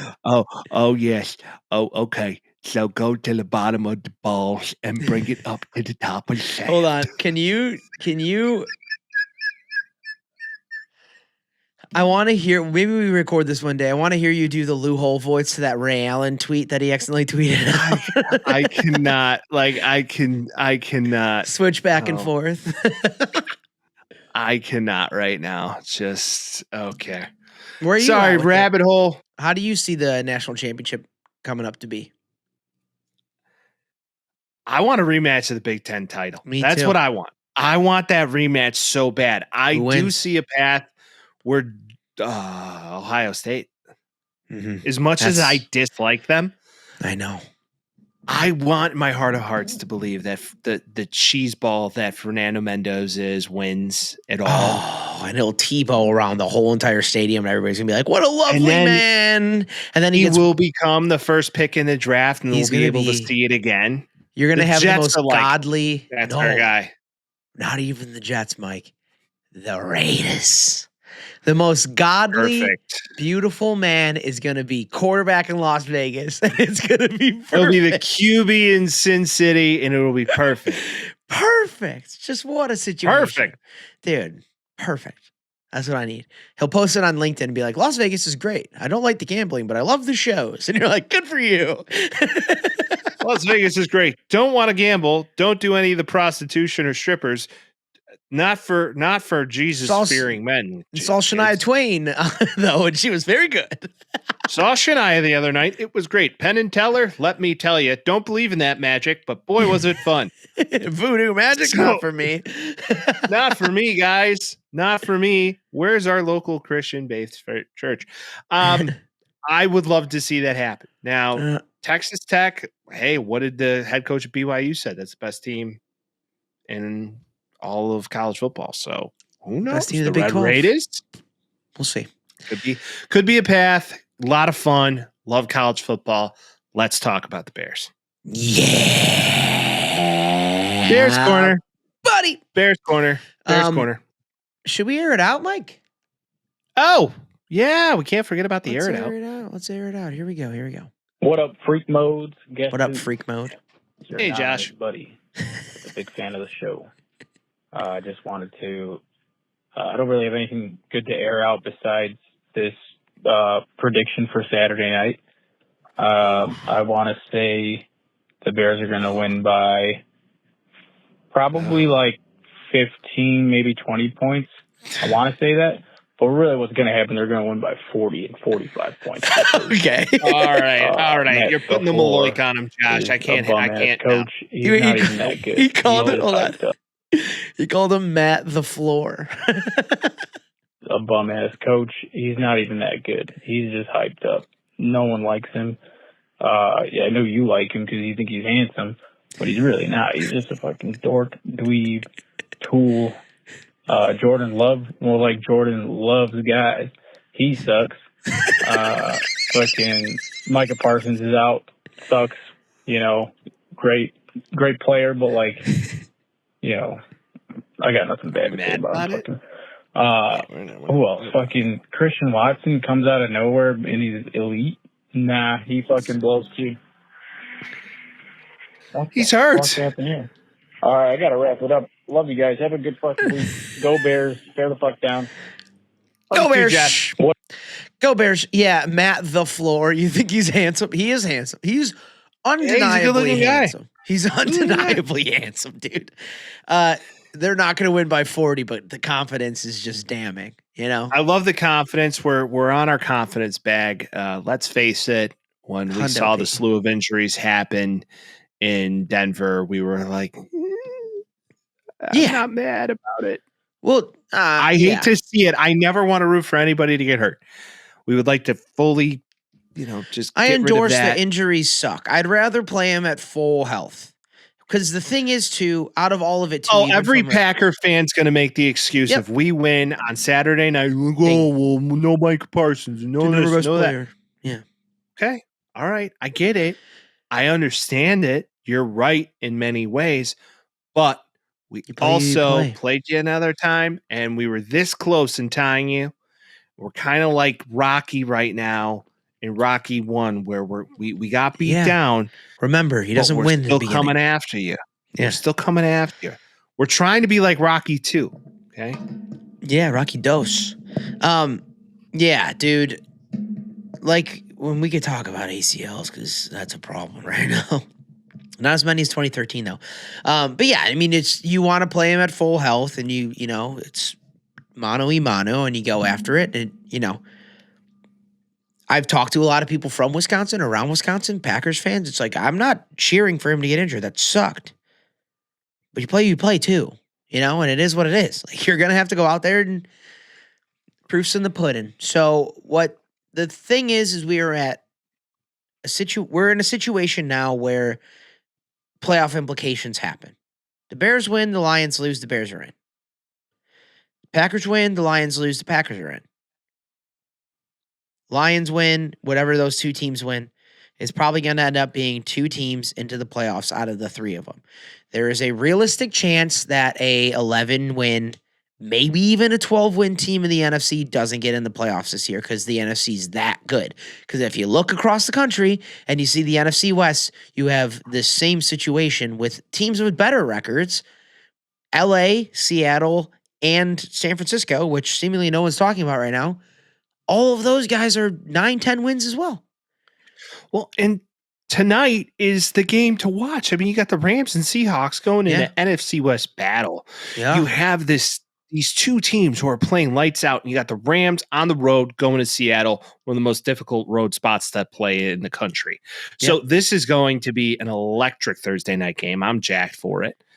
I do believe that, to your point, this is NFC is the best division in sports. The best right now. Yeah. As far as conferences are concerned, The AFC is Yeah. basically mopped up, except for like the South's a little sketchy. The Colts- AFC is like 4 teams right now. If you think about the Bills, Pats, you got the Jags in there, Yep. and the Broncos are the best team in football. Oh, the Texans though are heating. They're The hot. Chargers are 10-4. It's all of these things. The AFC South is kind of up for grabs. The Texans are 9-5. Jags are 10-4. That matchup's coming up next week on Sunday. So you got some interesting storylines coming into this. I'm just saying, if you were to throw a dart and to say this was going to be the case preseason, I wouldn't believe you. Wouldn't believe a word of it. One of my favorite things too is you have those matchups. You have like the Rams Seahawks, you have like the Chargers and the Cowboys, and then you have the Jets and the Saints. And you're like, oh, okay. Like, that's the beauty of the end of the year is like some of these games make no implication on what's going on at all in the rest of it. Well, and then some of it has everything to do with it, you know? The NFL is just going to be shitting in their pantaloons because week 17, okay, Christmas Day, Thursday, all day. Cowboys, Commanders. Earlier in the year, this game was elite. Poopy. Lions, Vikings, NFC North matchup. But Kind of poopy. at least the Vikings can play spoiler. At least. Correct. It's 9 time, dude. It's 9 time, dude. We'll get into 9. Broncos, Chiefs. Should Now have been with fun. Mahomes out. But let's get into Bears corner, shall we? Let's start this out right. Right foot. Yeah. The Bears. Caleb Williams may have the best arm in the game. I don't know what more Okay. to say. That kid was out there throwing All right. dots. That throw to DJ Moore, I haven't seen a was- Bears quarterback do that ever. Ever. It was Next to one Jay of the Cutler. yeah. Cutler Jay had a Cutler's couple of made those. some couple of those in time, but that might be a throw of the year. I'm sure you've seen the side by sides with the catch, the Joe Montana in the playoffs, and it is not dissimilar. Caleb Williams threw it further, but Joe Montana that was in the Juice. playoffs. All that. Pump the brakes a little bit. I know what They you're beat saying. the Browns. I know They what you're beat the saying. Browns. But, you know, if you get him out of the pocket, he makes shit happen. And you can say all the things about him making decisions, like maybe you should have thrown that ball. He's got the best touchdown interception ratio on the first 1,000 throws from any quarterback ever. And I know that's a cherry pick stat, but it's true. So, like, he takes care of the ball when he does. Ben Johnson gives that 50-50 ball. We don't throw 50-50 balls. Maybe they should a little bit more. Who knows? But what I liked from this game was that he showed that he could do it against a pretty good defense. Well, Browns defense isn't that bad. Their issue stems from their offense more than their defense. Well, They went we also Super have to keep Saiyan. it in mind. We also have to keep it in mind that, you know, they didn't have half of their secondary healthy Right. as well. So there's a big difference there. Yes, Myles Garrett is an absolute beast. He's freakish. He's Even about though to break a Colson Loveland did put him square on his ass, and I Yeah. kind of loved it. Jonah Jackson on a pull block just Yeah. absolutely destroyed Yeah, Ben their Johnson nose was tackle. half chubbed. Yep. I would be too. This Yeah. offensive line's playing elite game, right? Like Top 3 in the league. complete 180 from the Tired. past decade of college or of offensive line play. in Well, we've been Chicago. saying this forever. Poles was an offensive lineman, so he knows how to get offensive linemen. We've never had an issue with his offensive lineman talent. Ben Johnson knows what he's doing, and They one, both do, I think. I truly think they do. I think he went to polls and he's like, "Hey, here's what I need, Yeah. and let me cook." Yep. And they did. And Joe Tooney is a Pro Bowler. Still, it doesn't matter what age he Joe is. Tooney's the Pro Bowler. He's out there at 32 years old, 33 years old, being a guy. You got Caleb Williams expressing love for his offensive line and comparing The him to like Avengers. Avengers. Yeah. Kind of sick. I love it. It feels it's great good. to see. It feels good. It feels good. Bayard's good. DeAndre Swift, like Good. maybe I think he very good.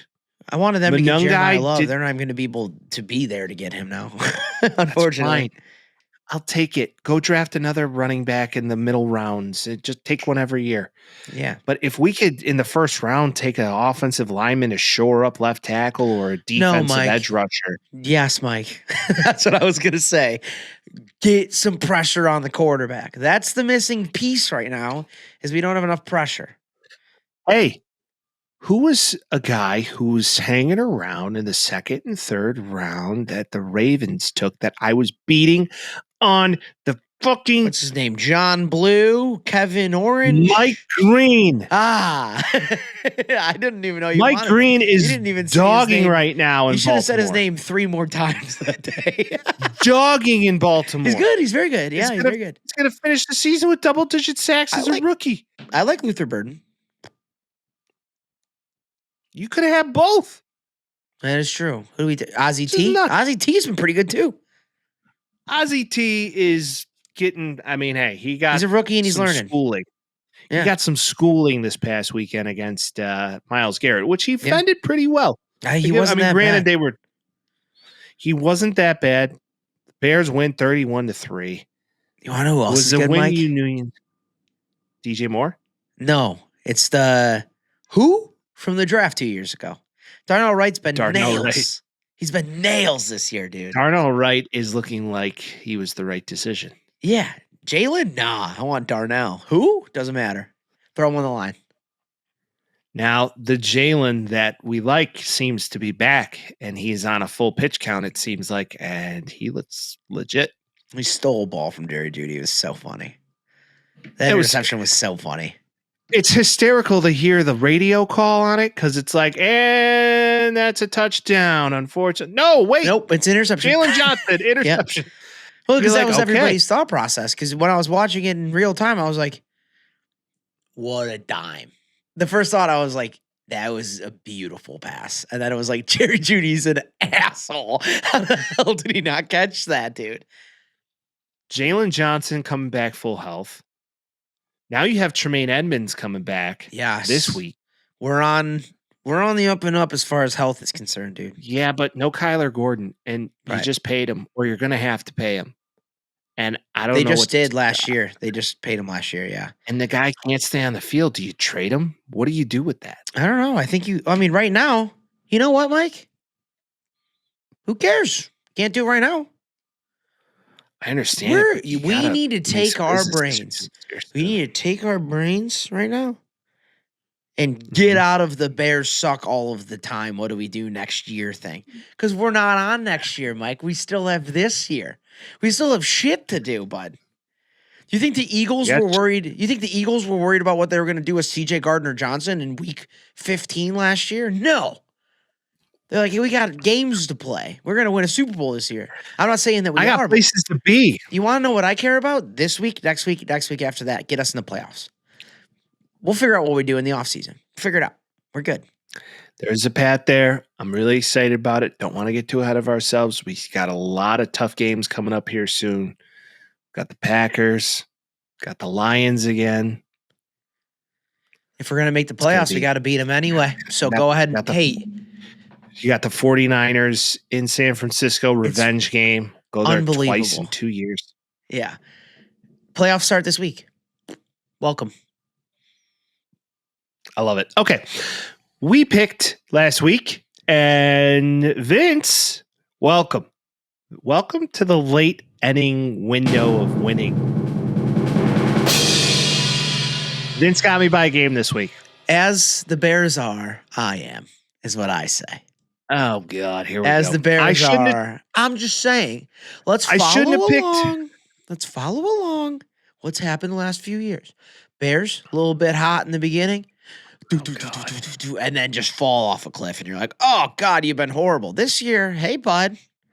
Little 10-6 action. You go 9-7. All of a sudden, you look at the standings on the year, Mike, and you're like, what's going on over here for the boys? Let's look at what's going on in the overall standings, and you're like, oh shit, 138-85 for the boy, 137-86 for the other boy. Now I did take the Chiefs. Yeah, Chiefs. I did take the Chiefs to win the Super Bowl, which is a really bad. Which I took the Rams to win the Super Bowl. Right, which is an ancillary award and yada yada. But I got a game on you, and I plan on keeping it. But I just, sometimes you got to see how far your neck can reach down there, That's okay. That's a wonderful reference. Okay, let's talk about the Falcons and Buccaneers. They played last Thursday night. Yes, please. The Falcons, Kirk Cousins, said Kyle Pitts have a game. Yeah, dude. Kyle Pitts' stat line in this game, 11 receptions, 166 yards, and 3 touchdowns. I couldn't do that in Madden right now if I tried. You'll never guess what's happening with Kyle Pitts in the offseason, Mike. He's not going to re-sign. His contract expires. He's going to go somewhere where they take full advantage of him, and that's not going to be in Atlanta. Someone is going to pay him a bag, and I don't know if they should. Oh, I think somebody should, because I think if he's in the right offense, he will be wonderful. You gotta think that it's the Trevor Lawrence of it all. He's gonna be good, brother. He's 5 years into the league. If you're a tight end, you think we're talking about Colston Loveland in 2030? Like one of these days he's gonna be good. He shows it, and against defenses that are planning against him, I do believe if he's like in McVay's system, he's next level. Yeah, you can put he's in a Shanahan offense. He's next level. You could put a turd in Shanahan's offense, and you'll get a steak out of it. Okay, I'm just saying. I'm with you. He's talented as all day. Get him to the right coach. He will make that work. He stayed on the field. Hasn't had catastrophic injuries. And he's fast as shit. Kirk Cousins was out here looking like peak Kirk Cousins. 30 of 44, 373 yards, 3 touchdowns. Got me feeling nicely. 117 QBR rating, man. Oof. I like this guy. Is he going to be a Colt next year, and they're going to give him some money? I don't know what Kirk's going to do. Kirk's might just hang it up. But not like this. If he's going 30 for 44, 373, and 3 tutties. Man, it's tough. He's close to 500 mil right now in career earnings. Get half a bill in Kirk there. Cousins, yeah, but if you don't got to get your bell rung anymore and you can just go chill in the middle of wherever you want to chill in, Barrington, raise your kids, Barrington, go back to Willow Creek, where your dad started the congregation, and just go kick it. I mean, yeah, Kirk Cousins. If you're the Bucs. Fernando Mendoza lower, if you will. Oh, Kirk Cousins goes to Las Vegas, and then he brings Fernando Mendoza up. Fernando Mendoza in, and they just cheese ball together. Yeah, that would be awesome. Maybe like you want to go see Shania Twain together? We can get phone belt clips, and we'll have a good time. If you're a Bucs fan, Roy Rogers. Oh yeah, big Roy Rogers guy. Oh yeah, 100%. If you're a Bucs fan, how are you feeling right now? Not good. Mm-mm. You had the division locked up, and injuries. It just Mike Evans came back, which nobody thought was going to happen. He had a couple of shots in the end zone, didn't work out. Chris Godwin's back, doesn't seem to be playing. They just seem to be taking some steps back, and I don't know what more to say other than, did you see the post-game press conference by their head coach? It was not good. He said fuck like 6 times. He is rapid fire. He is a toddler in the deep end right now, bud. And Bowles? I don't. Without the wonderkind, without Liam Cohen. And there is something going on in the same state as you where you're like, shit, man. Like something's working out in Jacksonville and nothing's working out in Tampa right now. And they're benefited off of being in the NFC South. And they benefit that the Saints had this Super Saiyan game going on last week. They can still win the division, but they go to the playoffs and nothing's going to happen. Like, you can't trust this team as far as you can throw them. Well, the defense is not playing up to snuff. When you're giving up 29 points to Kirk Cousins, you know there's other problems. So, you drop 2 in a row. You get punked by the Saints at home. You get punked by the Saints at home, and then you get punked by the Falcons 5 days after on a short week at home. Yeah. It's not good. It's not looking strong. So Bucs need to figure it out. They lose 29-28. Now they win the division. It's up for grabs, man. Carolina has a path, but it's just it's going to be the worst stinky division win of all time. That's what I'm saying. There might be a 12-win team out of the playoffs, and the Tampa Bay Bucs at 9-7 might make it. Yeah, what are we doing? Depending on how the weeks go, if the Falcons keep winning, there might be a path for them to get in. They could. They really. I think it's possible for them to win. It's not out of bounds to say that it could happen. So I don't know what the matchups are, but it's over. Not impossible. It's insane. The NFL. I still think the Bucs figure it out, especially after either they implode Yeah. after a press conference by Todd Bowles where he said, pull your fucking head out of your ass, essentially. There's a lot of things here that, well, I don't think he sees the whole picture here. He's a toddler in the deep end. Time will tell. I don't know if he keeps his gig, but he is a Bruce Arians crony, and they like him there. So time will, in fact, be, I don't know if it's on his side, but it will tell. The Ravens went to Cincinnati, revenge game against the Bengals. Joe Burrow threatens retirement. Joe Burrow's on the next Andrew Luck-wish? No, I think he might pull a Carson Palmer because Carson Palmer did the same thing. He said, if trade me, they're like, no. He's like, then I'll retire. Yeah. And they're like, okay. And then they traded him. The malpractice of the Cincinnati Bengals needs to be studied in a lab. It's the Jerry Reinsdorf of the NFL, truly. Like, they refuse. Go ahead. Oh, I was just like, they refuse to update their shit. They refuse to pay people. They have a Ferrari body with a Ford engine in the middle of it. It's just, it isn't doing what they needed to. And people compare it to Andrew Luck getting his ass beat all the time. And if you look at pressure rate for his entire career, Joe Burrow's blowing him out of the water right now. He's getting pressured at a whole different level. Couple of years where they were good, and they just refused to pay their defense and refused to pay their line. And they were just like, you got Jamar Chase, you got T. Higgins, be good, unbeknownst to the rest of the team. It just doesn't work. And I don't blame them. I really don't blame them.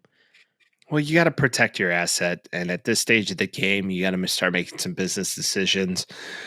Joe Burrow does not have a game at all, throws 2 picks, no touchdown passes. The Bengals get zeroed out. Ravens win 24-0 at their home field. It's not good. No Trey Hendrickson. To the point, it's either like, okay, how do I get out of here? I heard, this was hilarious, talk about Colin Cowherd. I forget that guy's name. He's like his radio host on his show. I forget his name. Oh, I know who you're talking about. He replaced Joy Taylor with her. At this point, I'd just give me Joy back. But I'm sure he floated something out there to Colin. He was like, Colin, Bears, I saw that. Bengals create a trade, sending Caleb Williams to Cincinnati for Joe Burrow. Done. It's a no-brainer, right? It is for me. No. You're not taking Joe Burrow? No. Do it immediately. No. Do it immediately. It's the Why? dumbest thing I've ever heard. Why? Caleb is on a trajectory. Dumbest thing you've ever heard. I don't know why the Bengals, who are not going to give him up, are just going to be like, yeah, no, we're not going to do that. He's a generational QB. I agree, but Joe Burrow's also on a big deal that they signed a couple years ago, which is not a high deal anymore in comparison. If he comes to the Bears and he takes that part of the salary cap, he's actually taking less than what Caleb Williams is going to have in a couple years. And you know Joe Burrow's good, and you give him the line that we have right now, like, it's not going to happen. This is all hearsay and bullshit. And I think Caleb is good, but you know Joe Burrow can get you to the Super Bowl. You know that. That's fair. I see where you're coming from, but then again, I also see the trajectory of where Caleb's headed, and nobody's doing what he's doing at this stage of the game. The Do you only think your guy little rose-colored glasses or no? I think a little bit. Of course, your little rose-colored glasses, but you see the throws and you see the athleticism. That's not Joe B. Joe B's a completely different guy. And you'd have to kind of change the offense in many different ways. But to your point, I see where you're coming from. He's MVP caliber. The system lends itself there. I mean, I guess if you throw in Jamar Chase with it all and just flip DJ Moore and like it's like the most Madden trade ever. Well, really, it's like put Joe Burrow in the Detroit Lions offense last year, and how do they play? Pretty fucking well. That's what you're going to do. Joe Burrow in most of any situation across the NFL, I think it goes well for him. Maybe he just pulls like, hey, I'll retire after this season, wait for Stafford to retire, go to LA, run that piece. Or there you have it. That'd be insane. That'd be next level. That'd be insane. Next level. But Bengals are out. Ravens. Hey, division. What's up, guys? We're still here. They're hanging around, and do they play the Steelers one more time? Ooh, let's check that. That would be huge to know. I don't know if they do. They do.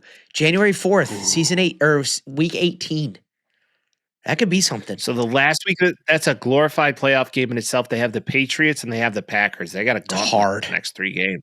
Hey, do me a favor, tough Ravens, and just win out. Win out to give Vince his purple team prophecy. Well, that and also they beat the Packers in that occasion then too if they win out. So please. Fair statements. Do us all. Okay, the Eagles at home played the Raiders, beat them 31-0. I think everybody loses their job in Las Vegas. Yeah, it's a get-right game. Pete Carroll's like, I don't know why the fuck I came back here. Kenny Pickett, not the case. Max Crosby goes somewhere else. Get Mendoza, sign Kirk Cousins. The holy trinity. They got to find somebody else that's going to do it with them, and they can go see Shania Twain together. Bears trade for Max Crosby. I would love that, but the asking price is going to be really high. It's the same thing with Myles Garrett. I don't know if you want to give up 3 first-rounders for either of those guys. Jalen Johnson for Max Crosby and a first-rounder. You doing it? Probably, yeah. But I would have to think about it, though. Max Crosby's getting older, but he's just fucking crazy. But the one thing you'll say is when we play good edge rushers, they're both like, holy shit, that guy's very good. And it just seems like him and Myles Garrett both want to be a Bear. So that's got to mean something. One day we'll see that prophecy fulfilled. Give me Adewale Ogunleye. Yeah, where's Adewale when you need him? Where's Gaines Adams? God rest his soul. He was great. Yeah.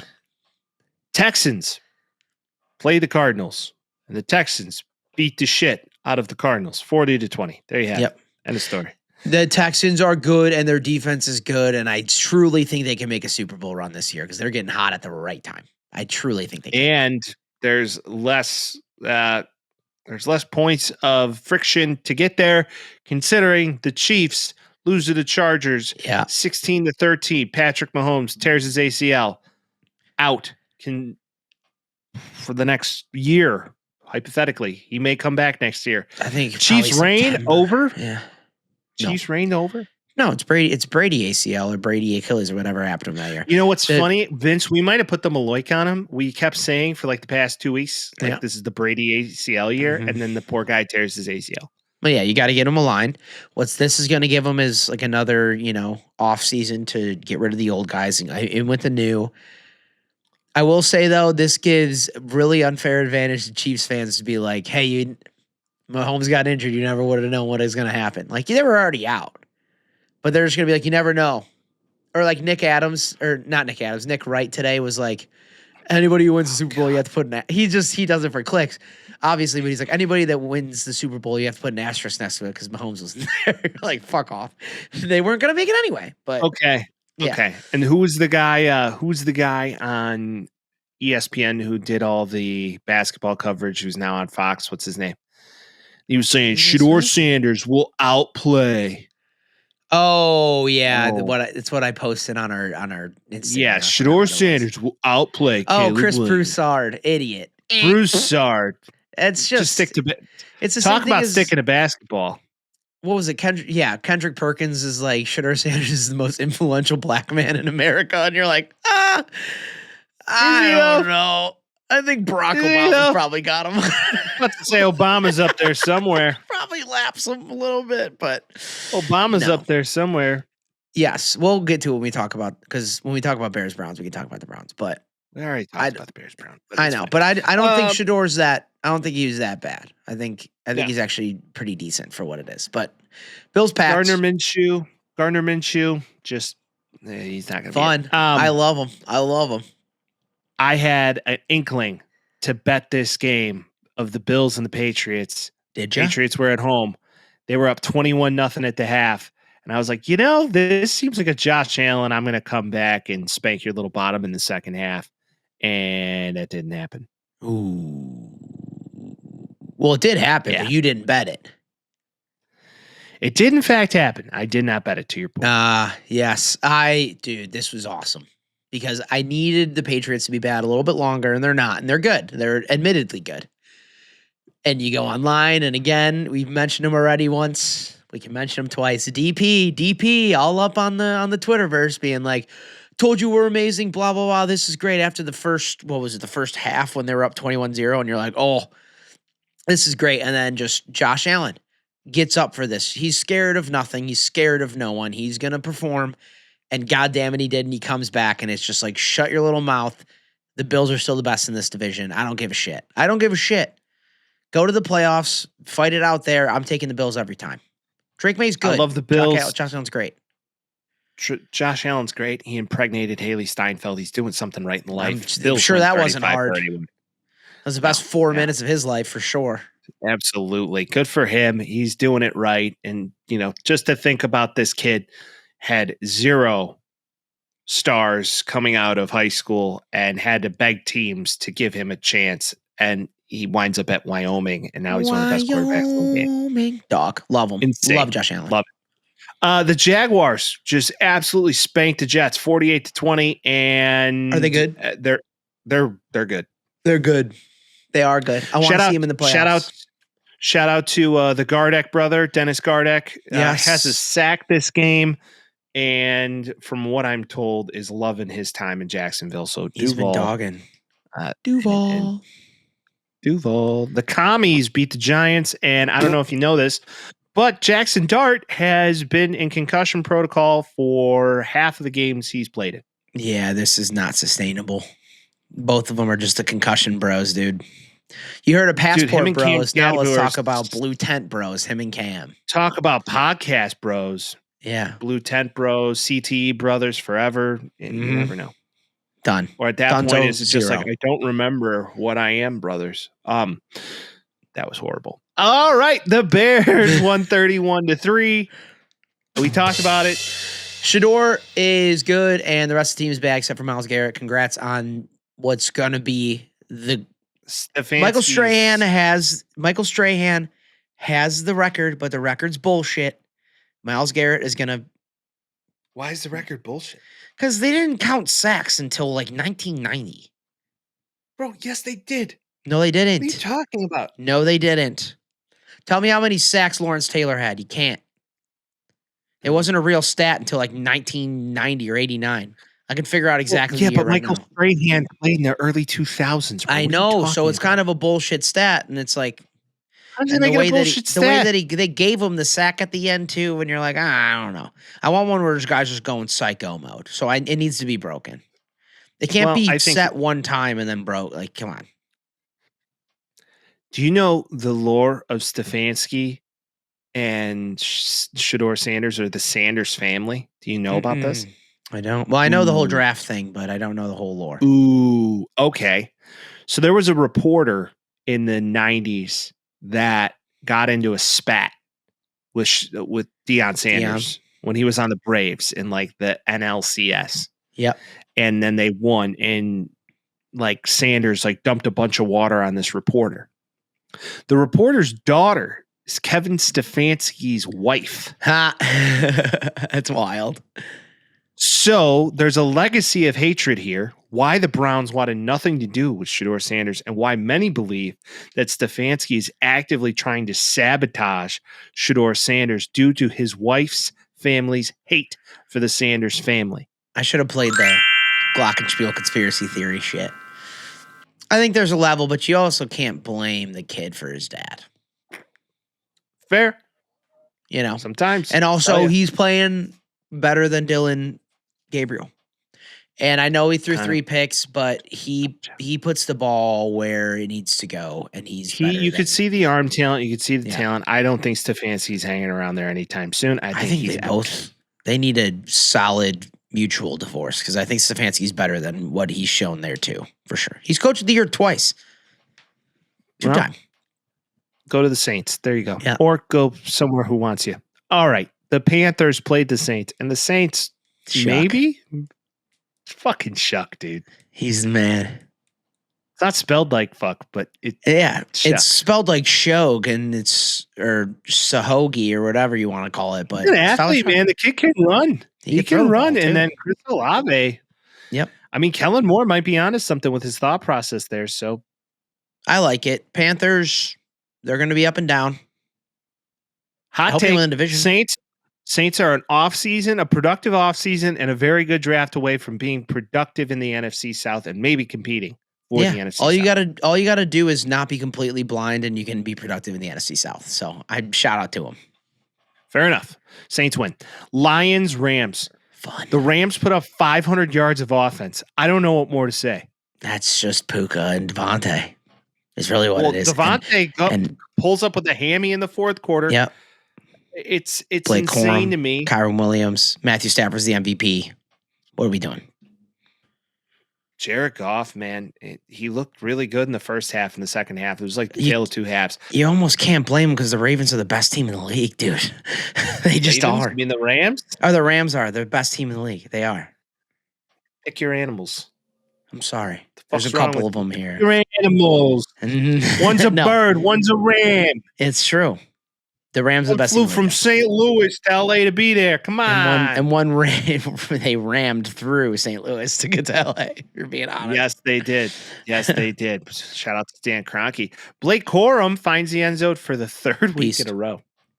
They got a two-headed monster in the back end. They have the best quarterback in the league so far, and they have the best receiver duo. What are you gonna do? Maybe. Well, now Devontae Adams goes down with a hammy. Right. He's going to be put on IR. Mm-hmm. Colby Parkinson, not on my bingo card. 5 receptions, 75 yards, 2 touchdowns. Why not? Because why not? You love to see it. Yep. It's been a fun season for them. They're playing their asses off. I don't know what more to say. They're really good at football. Yep. They're probably. And what's crazy, they have 2 first-round draft picks. I don't know. It's nuts to me. Shout out to the Falcons. Shout out to the Falcons. Okay. The Colts played the Seahawks. Phillip Rivers came back and put on his. It's 2008 all over again. Crazy. Like, I saw the stat the other day. Phillip Rivers is competing to bring a team to win a division. Aaron Rodgers is the 4th seed.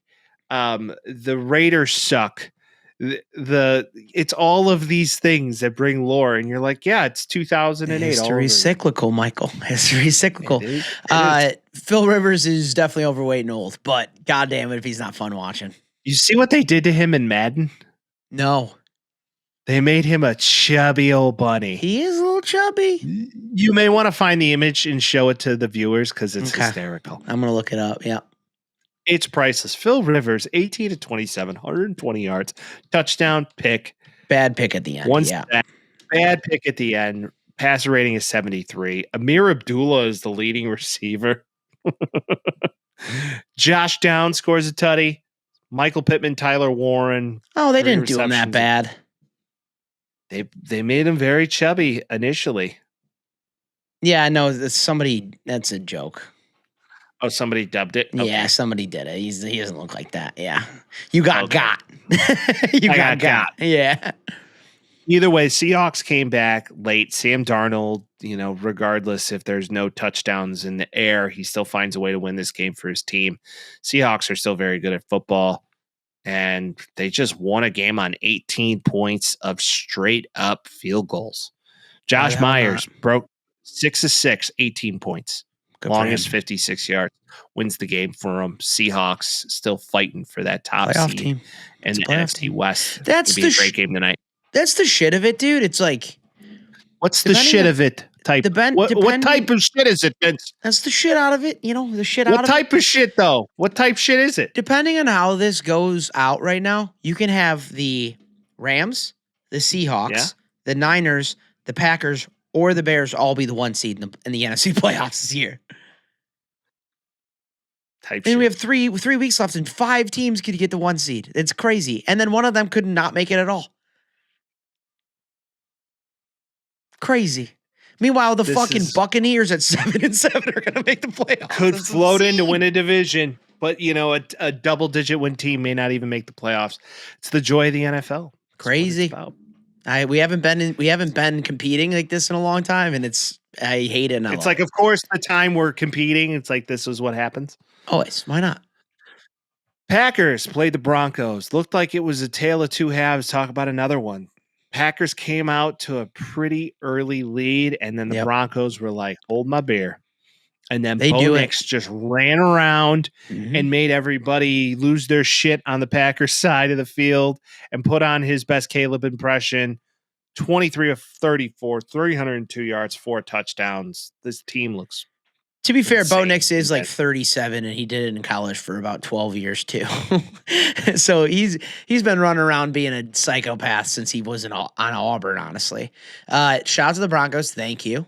And the Packers, they come out of this less so as an 8-point loss, and hey, we lost our best receiver and we lost our best. The Packers leave this game like one of those games in Madden when all your star players get hurt all at once. And you're like, how that never happens in real life, contrary to popular belief. Yes, it does. Yes, it does. And I honestly feel bad for him in a way. Yeah, I do. I mean, it's pretty crazy. Christian Watson goes down as well. Offensive tackle goes down. It's going to be pretty tough for them. When is Toyota's on end? End of December? End of this month? Or is it January 5th? It ends January 3rd. 5th. No, you're right. Okay. 5th. Yep, there it is. Okay. Well, see? He'll be good until January. That's when Jordan Love's good. So, yeah, but we'll get Packers Bears this week. Titans 49ers. Closer than it should have been. 49ers are going to keep winning.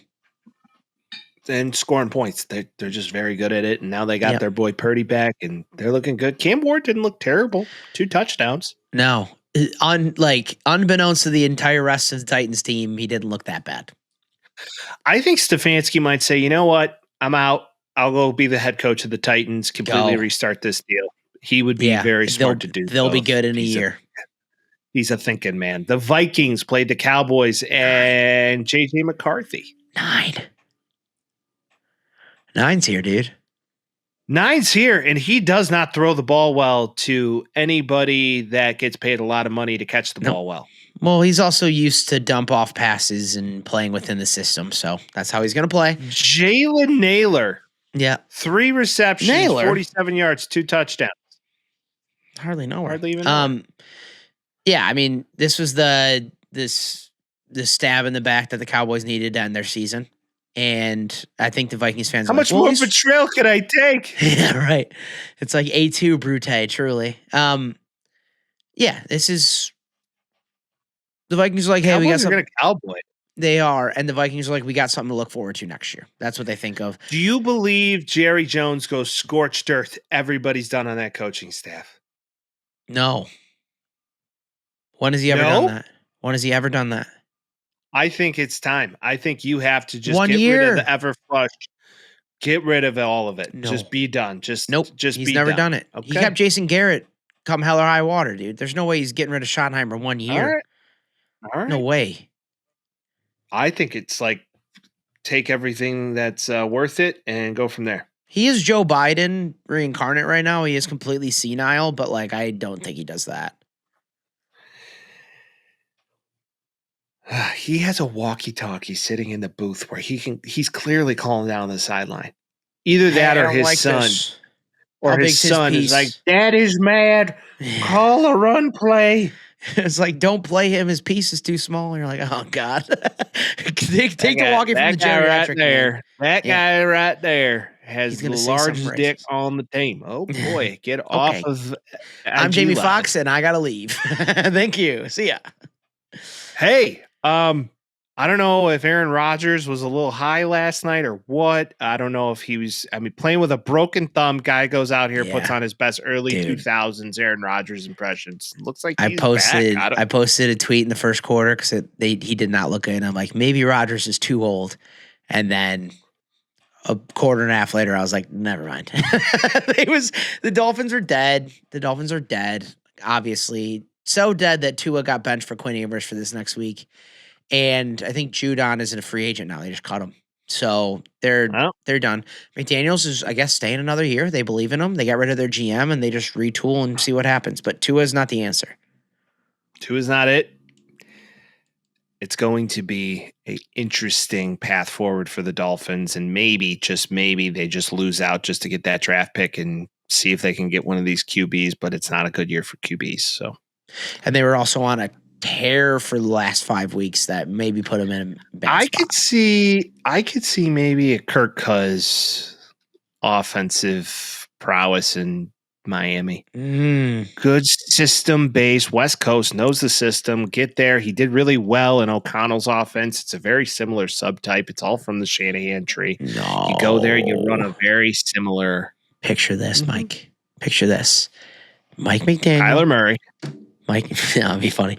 Mike McDaniel, Miami, Diego Pavia. Johnny Manziel No 2.0. He's going to have issues. He is in not as Miami, and talented it's as horrible. Johnny Manziel. He's not as talented I as Johnny agree, but I'm Manziel. just saying, if you want chaos, welcome to the chaos, baby. No, you go get like a guy like Kirk Cousins who's going to, Tyreek's done. You're thinking reasonably. I'm thinking fun. Give me Diego. Well, they got a new GM in here who's trying to change things around. Chan's him. There's no doubt. He's him. But okay. Week 16 picks. You pick. Let's call it a show. Oh, let's roll. Is that it? Yeah, I did it last week. All right. What I've been Rams finding Seahawks is that when whoever Thursday announces and picks generally wins. So that's what I've been noticing. So we'll see what happens. See if I got the little magic touch on me. The Rams and Seahawks play tonight. This is going to maybe be one of the best games of the week. I'm stoked for it. The Seahawks looking for a revenge game. They lost a few weeks ago in LA by a field goal, missed field goal at that. So they were knocking on the door. They get the Rams at home. No Devontae Adams. Give me the Seahawks. Yeah, I'm going to take the best team in the league. Give me the Rams. All right. First, starting it out hot. Eagles play the Commanders. The Commanders have been playing some good teams, and they play them well usually, but I just don't see a path forward with this one. Give me the Eagles. Eagles stay hot. Win 2. For the rest of the year. Give me the Eagles. Yeah.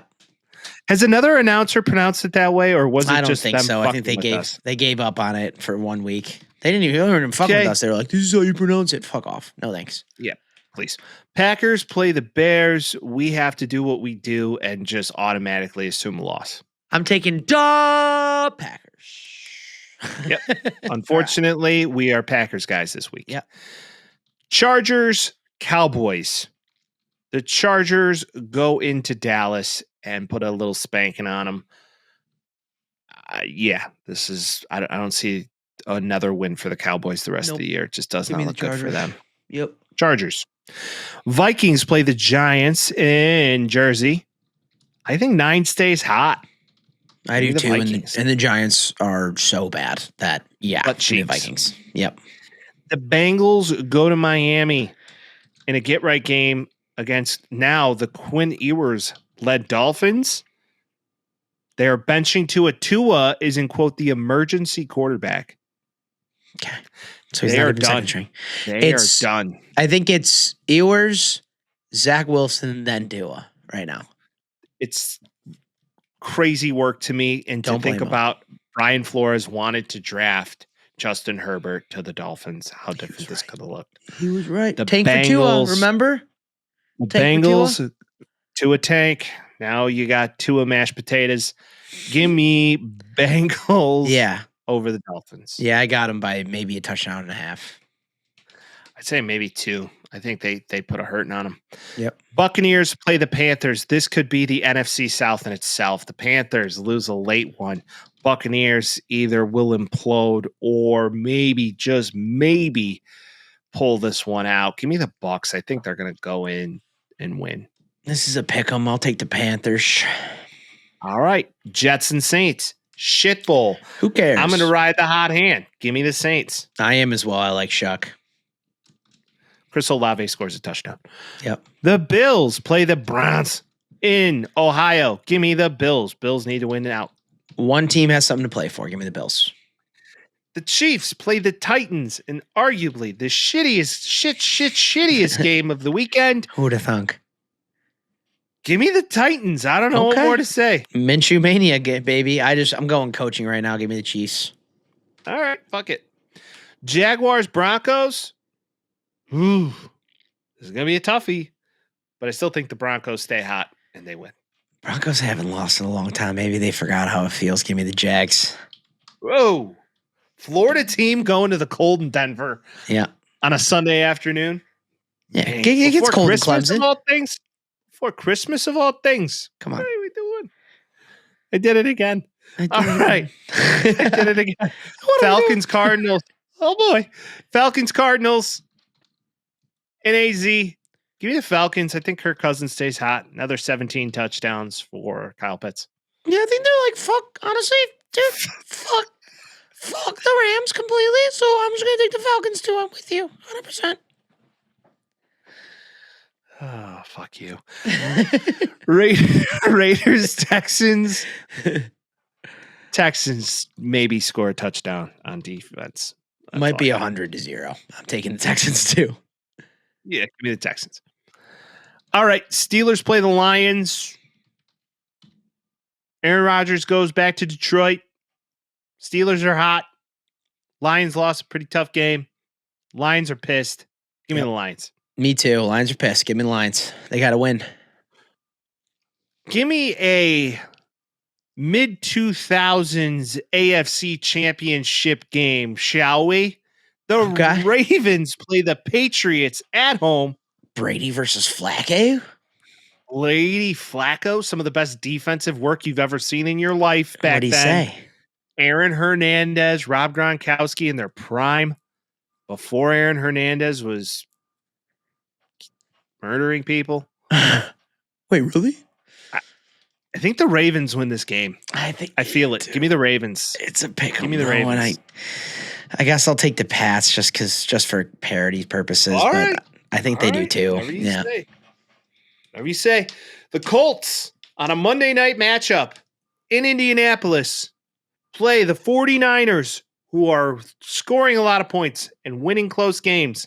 And the Colts have a 44-year-old grandfather at quarterback. Just on that alone, give me the fucking 49ers. Yeah, you just read my mind. Congrats. It's a wonderful time of the year. We have one more episode before Santa Claus comes to town.